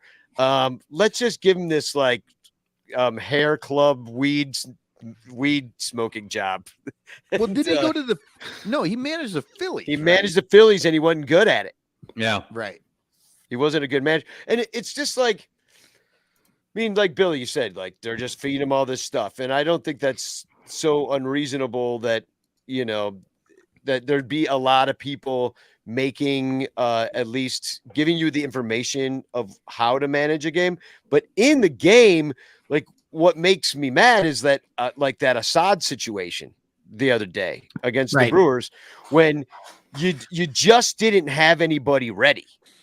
Well, it's because he has to text Jed to see if he can do it. Yeah. And we all know how hard it is to get a text out of Wrigley Field. Yeah, you just can't. Yeah. So, well, yeah, one of the two decisions he still gets to make, he fucks up half of them. Right. So, Wielo, we were talking about, I asked the question of Billy about whether or not the front offices are making more of the decisions now than the actual managers. And you've got a completely different team up there. Council's been around for a while and is generally considered to be a good manager. As much as we hate to say it, he seems to be able to figure it out. Now, is he actually in charge up there? And do you think a lot of the credit goes to him, or is it a front office thing? I think it's a bit of a mixture because the way they got Council into the mix is they started him in the front office and he was part of that analytics team. They wanted him to learn that side of the baseball. So it's like when the position opened up for him to take control, it was like the front office was mentoring the manager they were going to put in place. So I'd say it's a bit of a mix because he did have a long playing career. He was a great player, but a lot of the way he manages is based off the analytics and what the front office wants. Are you surprised that he doesn't have more of his players assume the batting stance that he used? Oh boy. If people don't remember Craig Counsell's batting stance, he held his hands above his head when he fucking batted. And that's when he was good and he won a World Series with the Marlins, But I think with a lot of teams, it is the front office that's pulling the strings on this shit. And some of them even have owners that are making calls on this. I mean, you guys made that accusation just a second ago. I don't know if that's all bullshit or is Jeff sitting in fear of decisions he's making on the field. I think we live in harmony with the Brewers. We know what we got. We know what our payroll is. We have a lot of young guys coming up that Council can groom and help perform and get to that level, which he does a great job of. Saying groom is not allowed anymore. Yeah, grooming is. I can't say grooming anymore. Yeah, no, we're going to get canceled. But let's go down the line. I like it. I'll get a shirt that says Council is a groomer. Like, no problem. I'll wear that up to Milwaukee. No problem. But who's allowed to be an old school manager these days? Like, there's the Buck Showalters of the world, right? Well, and I mean, honestly, that's what I was at. That's why I wanted to ask you, because Council to me sort of seems like an old school manager in which he looks like he's in charge down there. But now, he's very Billy, I'm sorry. Okay. I don't even know the manager of the Reds. I don't either. David Bell. Okay. Yeah. Third generation Bell family, Cincinnati baseball icon. Basically got the job because of his grandpa and his great grandfather. So that doesn't sound too analytics driven. It's very analytics driven, actually, which is crazy. Because is it analytics driven because he's good at analytics, or is it analytics driven because he'll just do whatever the guy above says? And that's what I'm wondering, because David Ross was didn't he worked for ESPN for a year? Yeah, and then he went on Dancing with the Stars, which exactly. Where that chick farted in his face. It really did happen on the show. He got his face. Well, that qualifies you to get the Cubs manager job, is to place 8th on Dancing with the Stars. It does. It's like, place poorly and you get somebody fart in your face. Well, you're the Cubs manager. You're prepared for those long summers at Wrigley. He's going to go out on the field and take a shit, so might as well start somewhere. First, I got to go pee in the concourse. Then I got to go out to the field. So I got the perfect next Cubs manager though. If it's not going to be Grandpa Lossy, I'm thinking Yachty or Molina should be because the I'm Cardinals. here for it for the sheer chaos. Yeah, I like the chaos. That The Cardinals would piss off so many people simultaneously. Yeah, you know what? It really would be fun. I'm gonna say okay to that. And everybody knows I fucking hated Danny wanting Yachty to play for the Cubs. I don't want him to play for the Cubs, but You just said that and a black cat entered the screen. So a giant black cat yeah. like that. Somebody said in the chat earlier, you usually have to go to the zoo to see a cat that big. It's a Maine Coon. Yeah. But, I fucking forgot what I was saying. But I with just the got Cubs- lost in the cast. with the Cubs, right, Then it was- Yachty can be our manager. Oh, This is Yachty, that yeah. you were No, I approving. think it would be great because it would drive Cardinals fans in fucking sane. And I mean, the manager doesn't do anything anymore. I think that's what we're talking about. So who fucking cares who's out there? You know, I'm as long as we're thinking- driving into Cardinals insane and fucking Jed Hoyer's up at the top telling fucking Yachty what to do, it doesn't matter. I think if Yachty became your manager, you'd suddenly be on board that he deserves to be in the Hall of Fame. No, Which would be As No, a manager, though, It- as only as a manager. Yeah. Not a player. There may be other. What the fuck is going on with that cat? Presenting to you, Michael. He likes you. That's why I was so distracted. Walking back and forth in front of my screen. No, it always anybody who listens to this show knows that when I dig in on a fucking thing, I'm there.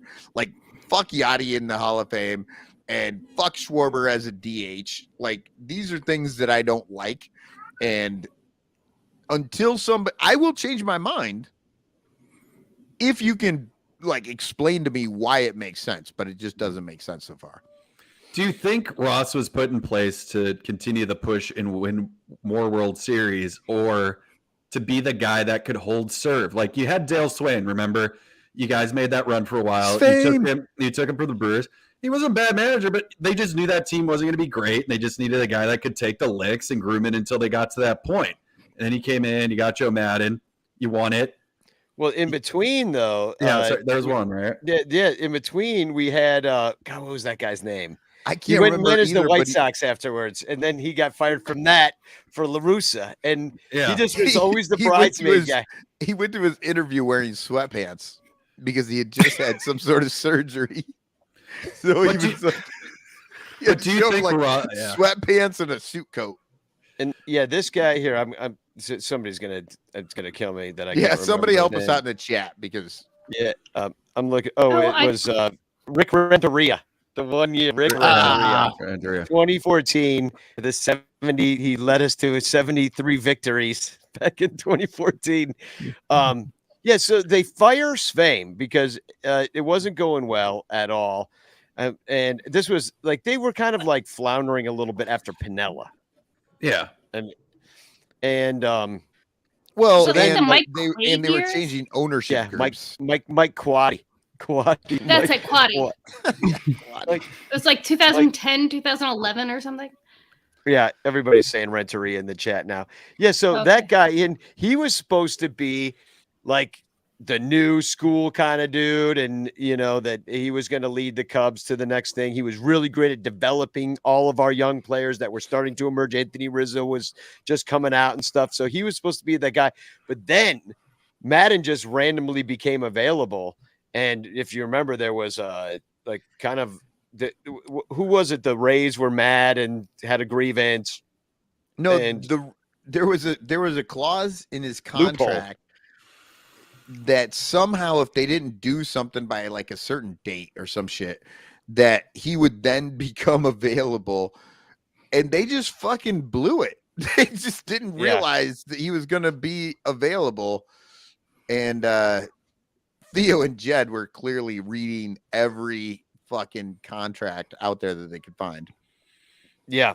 And then, and Terry says, Ross was put in place because he's cheap. And there's that too, because Madden was kind of expensive. I mean, they were paying him what $5 million a year, I think. And I don't think and they had to pay him for the couple of years when they got rid of him, right? Yeah. I mean, how many years were left on that contract?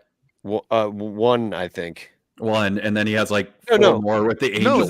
No. He finished his. Did he finish it? the contract? He finished out the contract Because that was the thing is we never fired him, but we did. We just didn't renew the contract. We did not renew the contract, but everybody gets mad when you're like, oh, and then they fired Madden, and they was like, no, he wasn't. He was not renewed. I'm like, he was fucking fired because he still was a manager, right? But for a different team, so he wanted a managing job. He just didn't want. And that one didn't last very long either. So no. Angels. Well, he's one of those dudes that's kind of getting pushed out of the game for being a dude that wants to manage, and he's the guy that like invented analytics. Yeah, there's a story there that I don't know if we're ever going to get, but something happened between Theo and Jed and Joe. Something happened in there because they were all together. And like you said, Danny, like Joe Madden was an analytics guy before analytics was a thing. He was shifting. That's how he made the Rays successful when he was there. And then he came to Chicago. I don't think he changed how he did it, but I think maybe that's when Theo and Jed wanted to go too far into the numbers and he didn't want to follow them. Well, he was mad with the Angels because they were bringing in those all that stuff into the dugout, and they were like the numbers guys, the stats guys were coming down into the dugout during the game or before the game, like as bad as he thought it was in Chicago. Yeah, and he's just like, no, I don't want you guys. Like they've got the information. We have it all written down. We know what our plan is, and now we're gonna go play baseball with this information. And the guy's like, no, we got these numbers. They just came in hot off the presses. The lower third quadrant of this guy's strike zone is now trending. That he can't hit the slider. They should have just hit it at the bottom of a wine bottle. He would have read them then, Yeah. This has been my argument for like the last couple of years is that honestly, the thing that's killing baseball is not necessarily the analytics, but how they are being used during the game. Take the cards out of their pockets, take it out of the dugout, give them all the analytics in the world. But then once they hit the field, they have to fucking remember that. And then the best players are the players who are both physically gifted and smart enough to understand what's happening and make the adjustments themselves. Well, I see IFG nodding her head. I love that. What are you thinking about this? No, I feel the same way. I think that, to keep, if your goal is to keep baseball interesting, absolutely keep your sports science. I want the best athletes that science can give me. But on the field, I want, the game to play out the way the game plays out. And I think that is a fantastic compromise to say, you can have your, heat maps and whatnot, but keep that shit in your head. There's no reason to have baseball shouldn't be an open book test. Yeah. Oh, I love that sort of analogy right there. The open book test. Joey W says, tired of Moneyball type shit. Oakland still sucks. Let managers use the data, but make decisions. And then I also love that David Elliott Cotton is correct and has said this previously, which means David's tired of me saying it. Don't bring it between the lines. I get it. Don't bring it. Moving on. Yes, we know how you feel about this, Michael. Yeah. So, and how about this though? Just to move on from the manager topic, because it's just 1 week into the season, but there's double the stolen bases. as last year. Those big bases are really encouraging But people. that's I don't. the thing. It's fucking 3 inches. How in the fuck did that change? It's not the bases. It's the step off thing. I think it's Yeah. not. Yeah, that's what it is. You're not allowed to step Two off and step throw offs, over. and then you pretty much guaranteed either a base or an out. So you might as well go for it. Yeah. And then also there's a lot more home runs happening this year so far. And it's April, so that's kind of weird because that's usually more of a warm weather thing where the ball's flying out. So to have the first week of the year, so the speculation is again that maybe they're juicing that sucker again. It has nothing to do with the ball, Danny. It's global warming. It's because it's warmer everywhere that's why it's happening. Oh wait, Well, I'm sorry. I don't believe in global warming. It's the juice. If Send they your would balls have, to Meredith Wills so she You can said juice, right? cut them up and study. yes, Yeah. The juice is loose, man. These balls are in a fucking Bronco going up the 5, you know. My balls are juice. That should be the new logo for every team. Yeah. Just to be fair, global warming. If they would have played today in Cincinnati, it would have been 81 degrees at game time. Lord That's love it. warm. That's very warm. And storming. Or Yeah. Yeah, I mean that's like a summer type thunderstorm you had over there today coming through. Yeah, it was gross. So I mean, I'm not going to sit here and say I know if they're juicing the balls or not. But if it's anything like 2019, you had like weak hitting second baseman, like hitting 40 dongs, and everybody was enjoying it kind of. But Cubby Noel writes in here for the Ross slander. He's a dunce. Should we go back? No, well, I do another podcast, The Baseball Rabbit Hole, and I went into the baseball one of my shows, and the numbers show that the juiced ball is so much more effective that it's outpacing the steroid era. Like back when the guys would do, which I honestly I think it's probably a little bit of both. I think they're all doing something, and the ball is juiced, which is why it's more than the steroid era. Well, they're saying it's the pitch clock that the pitchers don't have as much time to prepare, so they're making mistakes, and that's what they're blaming it, which might have something to do with it. Is one of the things they were trying to Yeah, it's not constant max effort. You have to maintain. It's a marathon, not a sprint. Yeah, so I can see that for sure. If velocities are down, and they can't shake a pitch off. Yeah, you don't have time to sit there and think about what it is you're going to throw or make sure that you and your catcher are on the same page or whatever. Like it's just everything on speed run.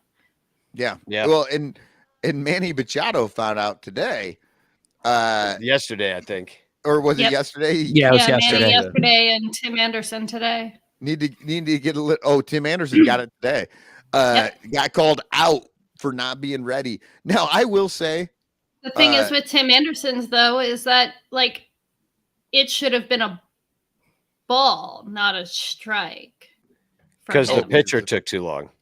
Yeah. Oh, okay. See, I didn't see the Tim Anderson one. The Tim Anderson. He was totally fucking off. Like, I don't know what he's thinking. But the Tim Anderson, I'll have to go look at that one. So what did you say happened? The pitcher was taking too long, and with Tim Anderson, the pitcher was ready too soon. Oh, wait, what? So he was being quick. he was quick pitching. The pitcher is not supposed to come totally set until the hitter is ready to go. And hitter was not ready to go, and it was not the hitter's time to be ready to go. So Tim Anderson should have had more time to do his thing before the pitcher did his thing, and then that didn't happen. But Tim was the one who was punished and not the pitcher. Yeah, see, it's confusing. And when that's it. And yeah. Well, I think there's some good umpires, which you'll see, but it does pause the game a lot. They step out and they tell the pitcher to wait because the batter wasn't set yet. And I watched a couple games where that happened 4 or 5 times.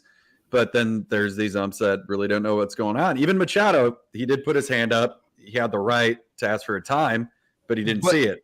the problem with Machado is, and I don't think maybe he didn't realize, he never stepped out of the box. He was standing like an idiot, but both feet were in the box. Like he never stepped out to do anything. But he wasn't granted time. But he was Manny Machado. He just put his hand up. He said, "I'm Manny Machado." Come on. Yeah. Hey, kiss the ring, baby. But what I hate is like I think Manny Manny's Machado making in the a mistake big of not having $100 bill in that hand when he puts it up. But this is just baseball. But it's like they change the rules of where we go. We play every team now because they want to see superstars. And then you have a Manny Machado who asked for a timeout. He gets thrown out of the game in the first inning. Well, we're going to throw our stars out. This is who we're trying to see play, right? No, man, we have to sit down Manny Machado. We have to sit down Tim Anderson. We have to sit down anybody who gets too uppity. Yeah. But that's what we came to pay. That's what they're claiming. That's what people are paying to see, and that's what everybody should be seeing in America. That's we why are here to get through this game as quickly and efficiently as possible so that we know who gets paid what at the end of the gambling day. Yeah. Because Rob Manfred hates baseball. Yes, he does. Well, he does. Thank you. The other thing about that Machado play is that he called the umpire a douchebag, and that actually is what got him. They all are. Is he wrong? Yeah. No. No. Who's the manager of the Padres? Would that be amazing if they could appeal? the appeal was no, he is actually a douchebag. But he is a douchebag. Held up in court. All right. Pull up his Instagram. Here we go. Yeah. Here we go. It's all pictures of food. He's a douchebag. Let's see his Uber rating. His collars pop. Douchebag. Because who's the manager of the Padres, whoever that guy is, because he came out to argue about Melvin. Doug Melvin. Yeah, Melvin. Melvin comes out to argue, and he's like, "Come on, you can't throw my guy out of the game." And Machado's walking away, and then you see like the bad lip reading. Melvin's like, "He called me a douchebag," and he goes, "Come on." Melvin, he just hung his head. He was like, "Oh." Yeah. It was hilarious. I was like, people don't hang their heads enough anymore. Like, he was just like, oh god. Hardly the worst thing we've ever seen Manny Machado call an umpire. Yeah, exactly. I have a well-curated collection of gifts. One thing that really isn't being talked about too is that a lot of umpires quit because of the rule changes. They were like, "I'm out. I'm done with this." Like half of these dudes are new, so they're like asserting their dominance, like they're the new cop on the force, because they're just grass cops anyway. So grass cops, yeah. I don't know that term. I just came up with it. Crabgrass. There you go. I don't know. One of the other things I don't like about it is we, as Brewers fans, we have 89-year-old Bob Uecker, and the beauty of him and the limited time we have with him is being able to call a long inning. And now he wants to tell long stories, but it's pitch, pitch, pitch. There was, I think, 5 pitches thrown. The inning was maybe, I want to say, a minute and a half, and it was done. And it's like, we're losing something in terms of the baseball nostalgia and the Brewers history by not getting this time with an 89-year-old man. And it's disappointing to me. I hate it. As Cubs fans, I can't agree more. I mean, we have... he's not 89, but I mean, we have Pat Hughes, and I want to hear every single game I watch. I want to hear Pat Hughes tell me what color Ian Happ's shoes are. Yeah. And tell stories about Ron Santo and, being in the booth. And like, even if it's a story you've already heard a bunch of times, can you imagine like, but on the flip side of that, we don't want to hear Shambi tell his stories about how he was in Payless footwear the other day. I was eating a turkey leg while driving my Prius. Exactly. It's but no, we have a Hall of Fame broadcaster on the radio, and we've been deprived of him for a while, with everything being now sponsored. Like everything, every pitch, every out, every at bat, something, everything, even the uniform descriptions are now sponsored. And so they've been taking the mic out of his hands that way. in like making him do all these stupid ads in the middle of it, which I guess now I think I've only heard one game on the radio, and I guess I didn't really clock this, but I guess we have adult diapers ads, the memory ads, and it's just like the demographic for radio is just getting like it's getting ancient. Well, what I thought was weird when Pat said that, like, my last 4 words were sponsored by the dictionary. Well, you have to think to yourself, baseball doesn't want their game to succeed on the radio anymore. They want that TV money, dog. Yeah. No, they in fact, I think they're going to try to get rid of it. And if they can just put the TV call on the radio, I think they would do that. One team does that, I believe. But you have to have a descriptive answer. The radio call on TV is the right answer. It's not the other way around. Because I can't listen to Boog run his mouth about whatever the hell it is he's talking about, because I tuned him out a year and a half ago and know what's going on during the game. Yeah, no, he doesn't call the game. I have the faintest idea. Like, I sitting in here trying to wash the dishes. I got to come in here and actually look at the screen and check what's going on, because he has not mentioned a single thing that is being reflected in the scorebook. Yeah. And I listened to my first game on the MLB app today, and I was listening to Yankees Phillies. And when they came in, it was already the second out in the top of the 6th. And I was like, what happened? And they just let the ads play because they're like, who's actually using this? Come on. It's a terrible app, dude. It is so awful. I can stream YouTube TV in my car on long trips, but for some reason it's buffering nonstop on that app. MLB is just, it's garbage. I noticed that yesterday.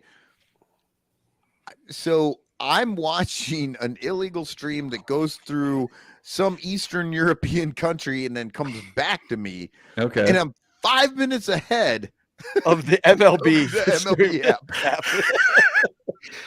Yeah, and I don't know how that works. The other thing is, like, they do a really poor job with just even some of the volumes too, because that, so some will be such low volume to turn it all the way up to be able to hear it.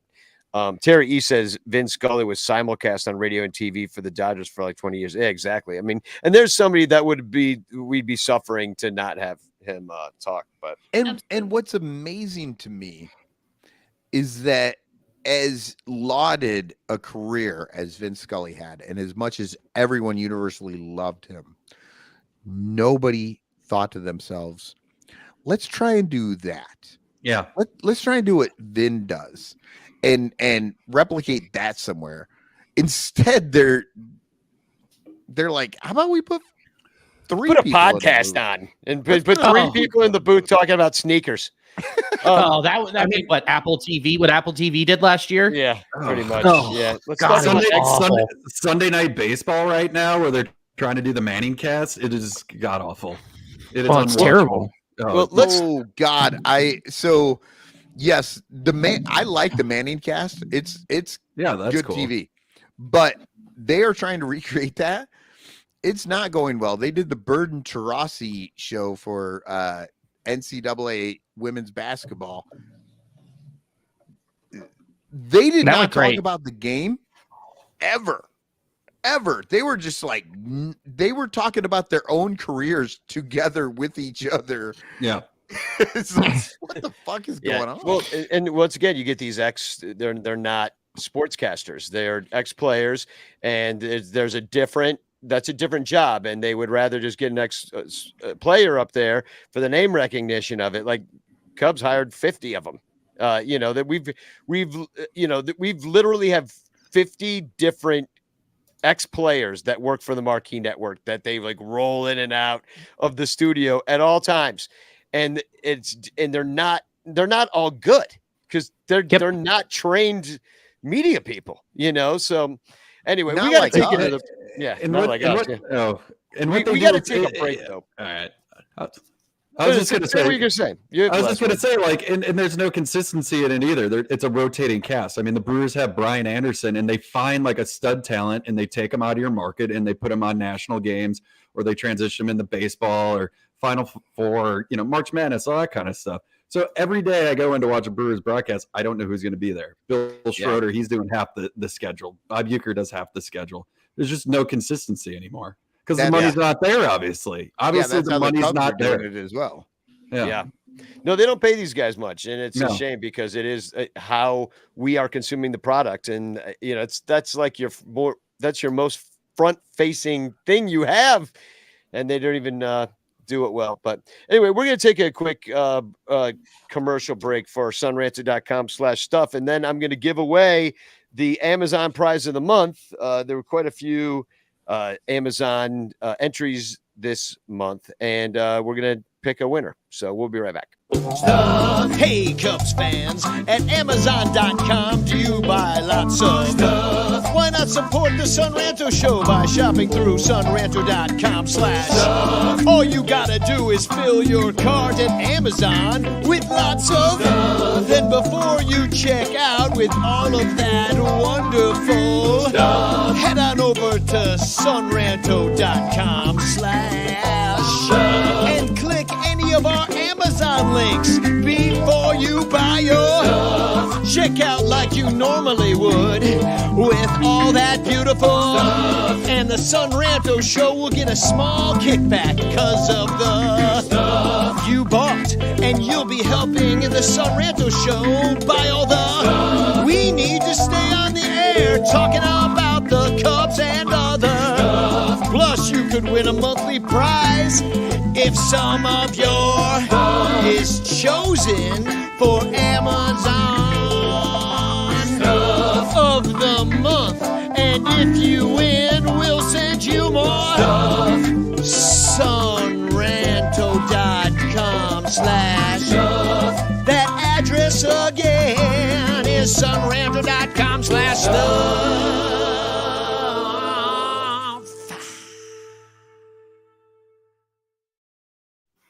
Okay, we are back, and we're going to give away a one of those. I don't have it right next to me right now because it's in the other room, but it's the little Cubs guy thermos dude that I've been trying to give away for pretty much all year. But it's so cute, and it's in the other room, so I don't have it to show you right now. But I'm going to share my screen here real quick, and we're going to pick a number on the number picker wheel, and that number will correspond to an Amazon item that was purchased. It's 1 through 80. There were 80 items ordered this last month. So thank you very much to everybody that used our Amazon search bar at amazon.com/stuff. Let's give the number picker wheel a spinity din din. It's an annoying sound. Oh, it's a wonderful sound. We were so close. Number 68 is the winner. Just give it to 69. Well, it might be the same person because I think it kind of goes in order. So let's see which one that would be. So 25. So I think it would be on this one, the third one. Oh, no. So that only goes up to 66. And then there were some extras. So now I got to do some math. So this went up to, so it would be the second one on this one. That's me. I love watching Danny do math. I know. It's I'm as so good bad as Pat Hughes calling the game. Okay, here we go. The next two are me, so it doesn't count. But so we're gonna give it to whoever bought the Sand Pad Crutch Tips by American Ventures. Sorry you needed crutch tips, but hey, you won some a little Cubs thermos. So Bill won. I feel terrible Bill, for whoever got this. Holy shit. How long do you need to be on crutches before you wear out the tips and you got to go buy new ones? Well, we're going to find out who, but I bet you it is Bill Suggis because he had the crutches with the when he fell down my stairs. Fell down your stairs. Yeah. So, well, if it's not Bill, just come forward and say, I'm the one with the crutch tips, and I will send you a cute Cubs thermos. So we're going to do a little Where Are They Now? And it's where we get the little segment where we take a look at where some of our favorite players of yesterday are. Where are they now? How I miss those companions who walk the canyons of the night by my side. Where are they now?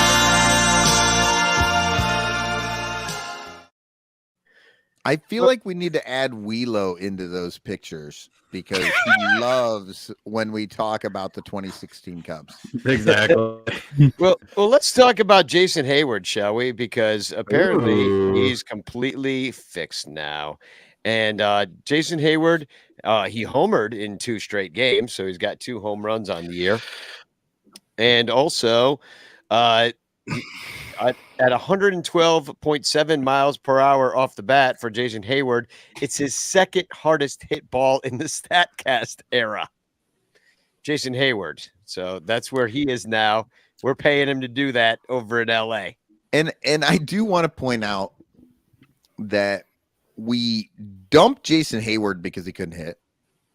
And now and then they immediately signed Cody Bellinger. Now Bellinger has almost as many home runs as Jason Hayward, but he's also got 5 times the amount of at-bats. Yeah, well, he's been out there every day. He has the 1 home runs, which 2. Yeah, that's almost the same amount as Hayward. Yeah. I didn't want to make it sound terrible and say that Jason Hayward has hit twice as many home runs. Well, here's what Jay Hay's doing so far on the year. He's only 9 at bats. He's 3 for 9. 2 of them are the home runs. Literally better than he's ever had in a 9 at bat stretch for the Cubs. Yeah. So the next one I want to give you is Wilson Contreras. And the Cardinals fans aren't real happy with him. Cardinals haven't really been winning. They lost again today. And thank God. This off of Twitter. Fire Calipari or at Kentucky Drifter said, Wilson Contreras is terrible. What the fuck is he doing tonight? That's 2 rallies he has single-handedly ended with dumbass base running. Hashtag St. Louis Cards. And, he does do that from time to time, do some dumbass shit out of there on the base paths. Well, he's a selfish player. I mean, come on. Come on. I'm going to say he was never taught to run properly because literally every third base coach just waves the Cubs in. They just wave him in Willie. Wave him in Willie.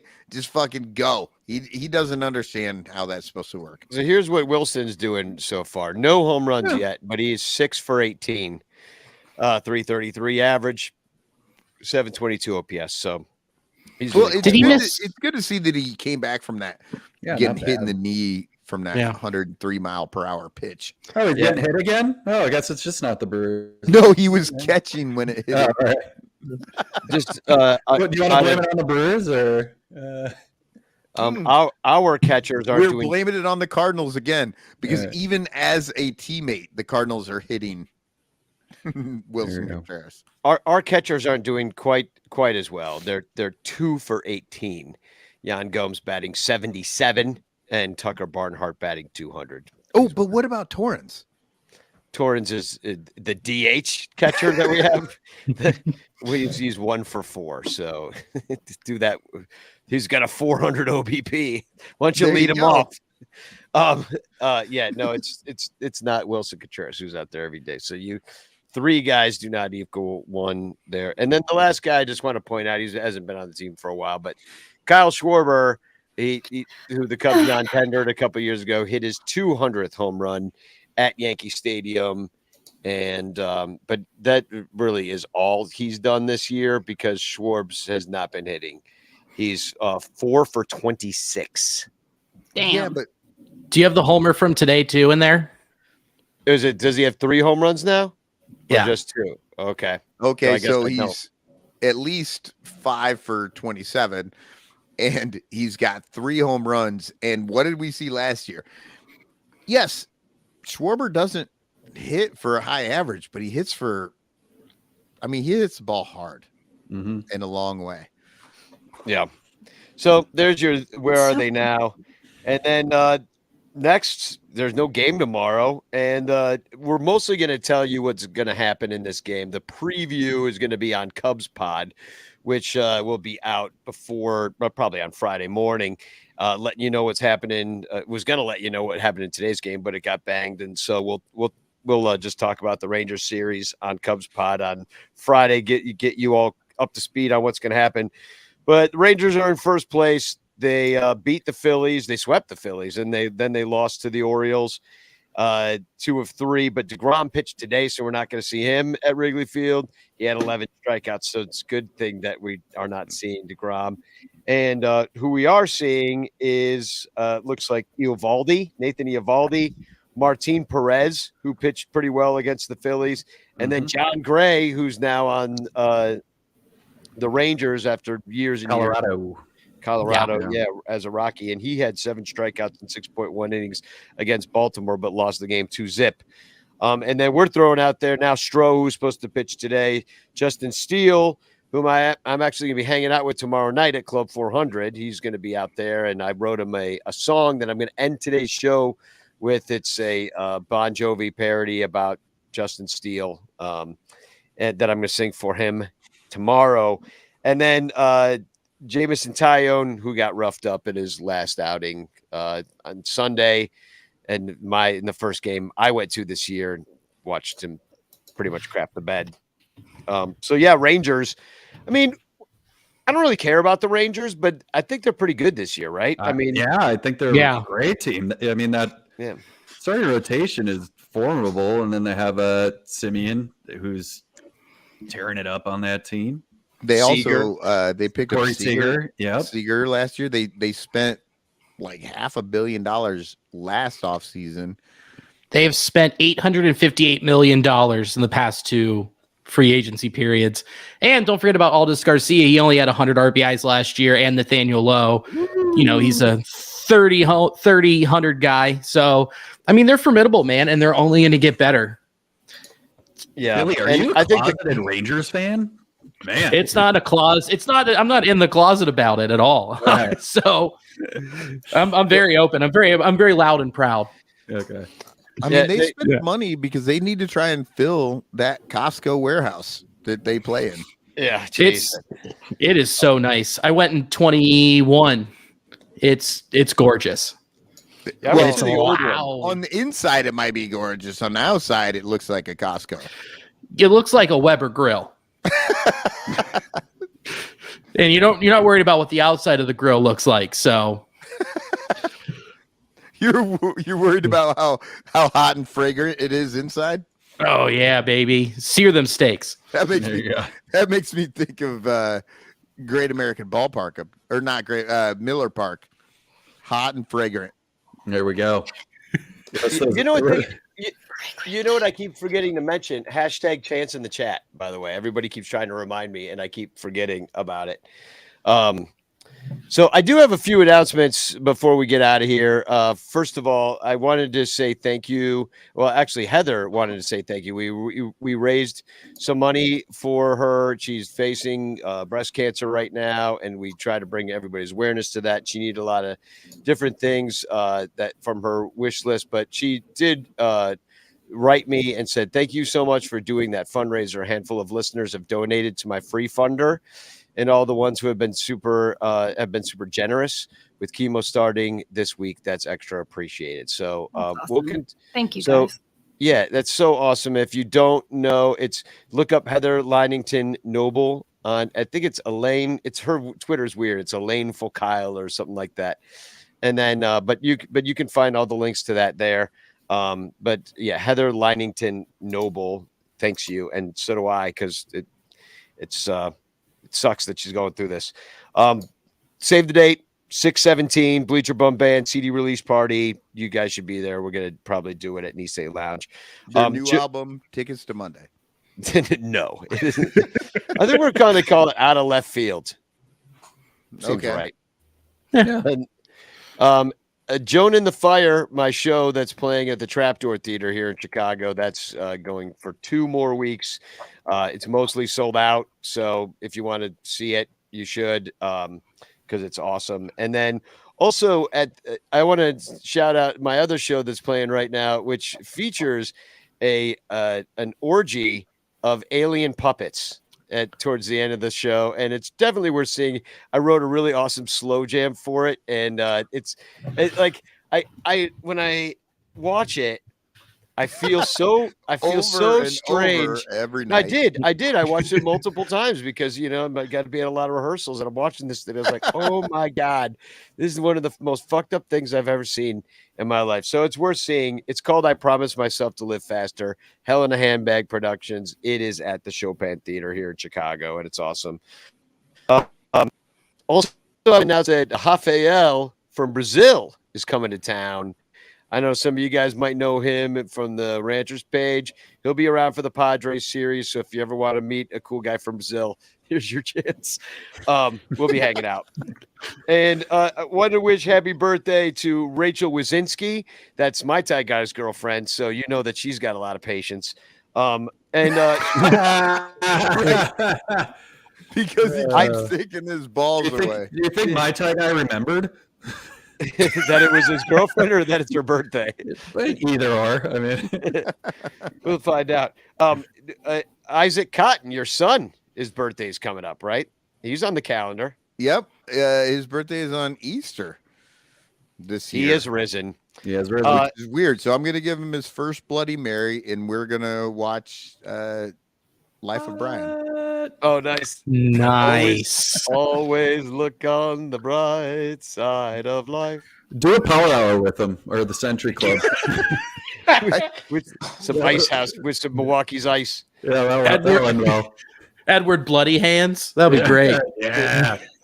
We also got birthdays for Riley Evans. Because that's exactly what a 60-year-old kid needs to learn. Yeah. Riley Evans, happy birthday to you. John Jurgovan, of course, the winner of the Cubs caroling contest. Juan Tovar, and yes, that is of Tovar Snow Professionals. Just Nice. so you know, Juan Tovar, his birthday he's in the calendar, and Mike Leonard, his birthday is coming up next on the We day haven't of our talked next. about Mike Leonard in a very long time. He used to be the stat master of this show. Yeah. So, and then his birthday is next Wednesday, which is also our next show. So come on by. But in the meantime, we'll have Cubs pods. We'll have a bunch of a couple Cubby Blues coming your way. Michael's still working on a rabbit hole, I believe. I recorded it. My voice is crazy. I don't know. It'll be. You don't want to release it yet. All right. I got you. I mean, so let's set the bar pretty high with the Christmas wrap. So I get it. Big shoes to fill.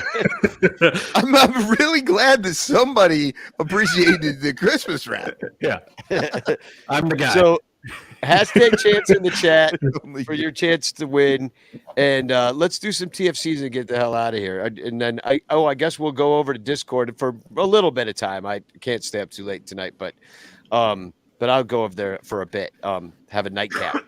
But I have actually my TFCs were already kind of taken because I put them up during the show. The one about Wilson Contreras and also had the one about the flyover, which was hilarious to me. But I did want to point this out. This cracked me up. This is pretty funny. Did you see this San Francisco Giants hat that MLB started to sell? Well, it was to commemorate their World Series win, I believe, in 2014 or 2012. Yeah, 2012. And it was the Old English. It's a cool hat, Old English lettering, but they just accidentally left out an S. So it says actually, it's they spelled it FRANSICO. So the Cisco is just Francisco, San Francisco. I like the San Francisco. I like how you went that way. They should have spelled it like Cisco, San Francisco, like the song rapper. Yeah, it's just really strange. But what I love about it is that it completely sold out. Oh my God. Yeah. Wow. Everybody's like, I need the misprint. That's Oh, no. hilarious. And so now that's going to just encourage them. I was just going to say misspell the everything. same thing. We need to put out a Cubes hat now. Yeah. Exactly. We should. What? It doesn't say Cubs. There's an E there. There's a company called Sandlot Goods, and they're out of Kansas City, and they put out a Chiefs hat, but it just says Chefs in the same font. So you guys can totally do it. Yeah, well, that Chef's thing was they painted that in their end zone one time, which is amazing. Wow. So funny. All right. I have a TFC here. This comes from Reddit Baseball Circle Jerk, which, I mean, come on. How can you not want to be a part of that? And it says, how can you not be romantic about baseball? And it's Vlad Guerrero Jr. Basically 69ing with whoever the third baseman is here. Josh Jung. Josh, you know this? Yeah, I do. He's well Jung. Oh God. Josh Junk. Well, I loved when it said, how can you not be romantic about baseball? And then I saw a lot of other amazing quotes on there, like, this is how Vlad Guerrero III was conceived, and all sorts of wonderful things. Well, you've got third base right there, which is now the size of a king bed, so it makes sense. It's like an old 80s waterbed. He made it to third base with Vlad Guerrero on that slide. Oh, Hey. low hanging fruit right there. Nobody got it. Nice. Low hanging fruit. That's what I call my Jung. Hey, I was thinking that Yelich favorited that because he's all into the ass. in that ass, yeah.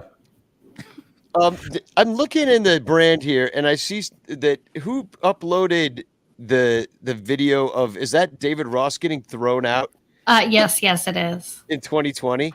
Uh-huh. Yeah, that might be our like moment of zen to take it out. I think at the end, just to show that. Yeah, let's do that. But first, let's pick a chance winner, shall we? There's no more TFCs, right? No. Okay.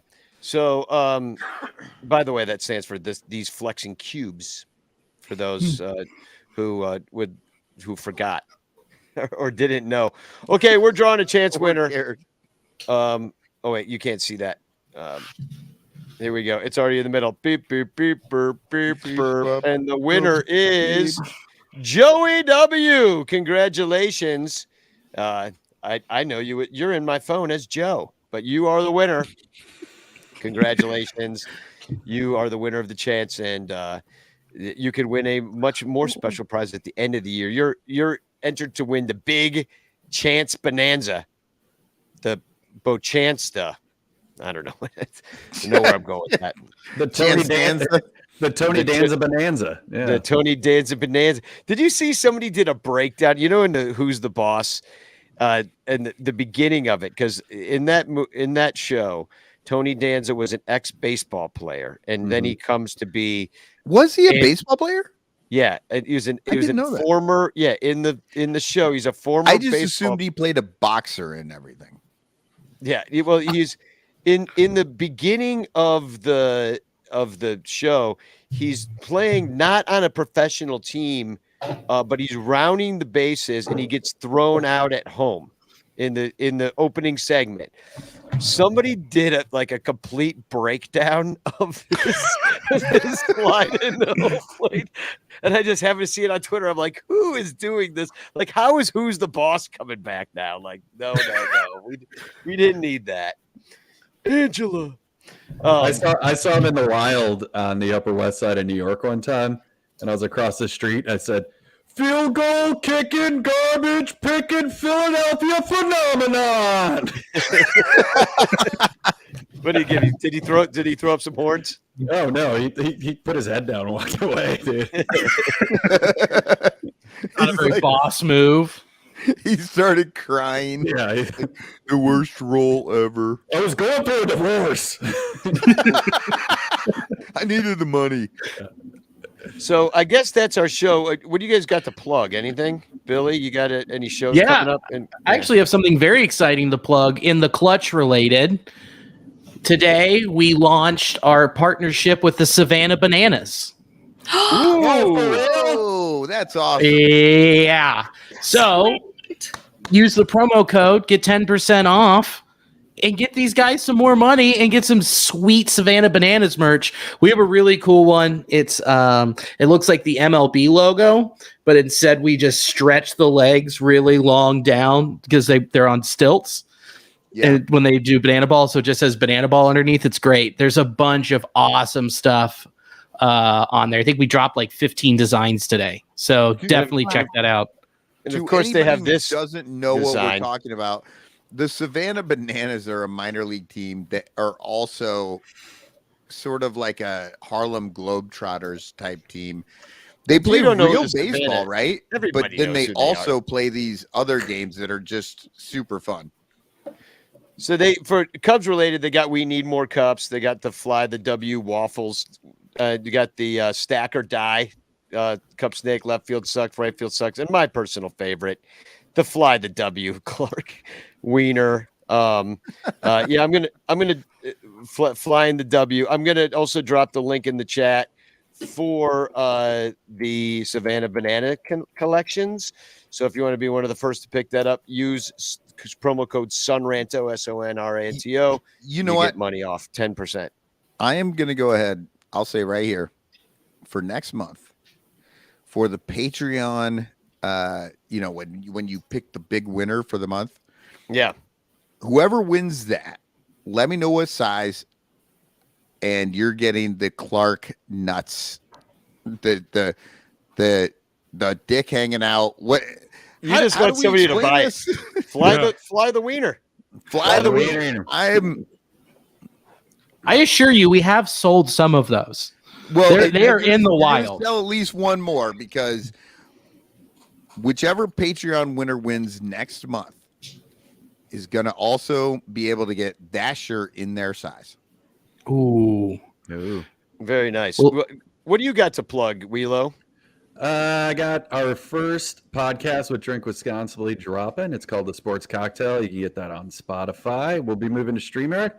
I'll be back in May doing some shows in Milwaukee, so check out my website below me. And we got to do a Cubs game while I'm back in May, so hopefully you can see me in the bleachers. We'll talk some dates, Danny, and we'll meet everybody, and you guys can throw shit at me while I sit there and try to act like I'm having fun. But more than yeah. Well, More than because anything, yeah, go ahead. Well, the Brewers won't be. I mean, maybe we could go now. Are the Cubs going up there? Maybe though. Like I'm No, looking. I'll just come cheer for the Cubs with you guys. You know, I could be a good guy. You could come. How about this? May 8th, 9th, 10th, if that's around the time. We're playing St. Louis, and at least you can root against them. You know what I mean? Fun. I'll wear my Brewers gear. You can wear your Cubs gear. We'll boom together. And that's something to promote. Brewers got St. Louis this weekend, and we're going to kick the shit out of them for everybody. And we actually hope you do. And we're going to. So that's the show. I'm going to be singing for Justin Steele. I was practicing the song, decided to lay down a little video and share it with you guys. So here's my copyright infringement for the night, and we'll be back next Wednesday with another Son Ranto show. But thanks for hanging in there, and thanks for hanging with the show, Billy and Eric and IFG and Michael and John Boy. Good night, everybody. We'll see you over on the Discord for those that practice. Later. Bye. To win the game, wearing a golden chain, getting case, pitching it every fifth day. His ERA 278 at home and 240 against the Brewers on the road. He's a pitcher.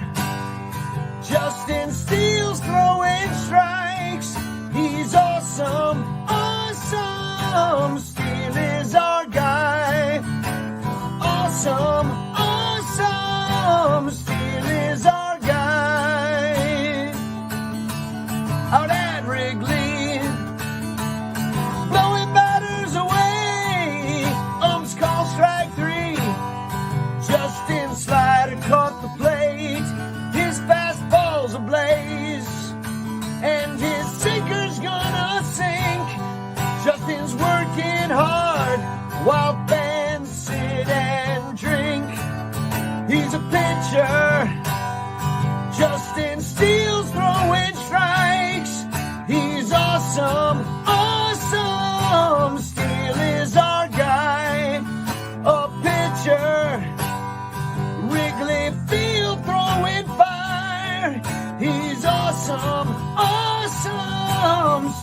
one of the two decisions he still gets to make, he fucks up half of them. Right. So, Yeah. I mean, so Wielo, we were talking about. I asked the question of Billy about whether or not the front offices are making more of the decisions now than the actual managers. And you know, you've got a completely different team up there. Council's been around for a while and is generally.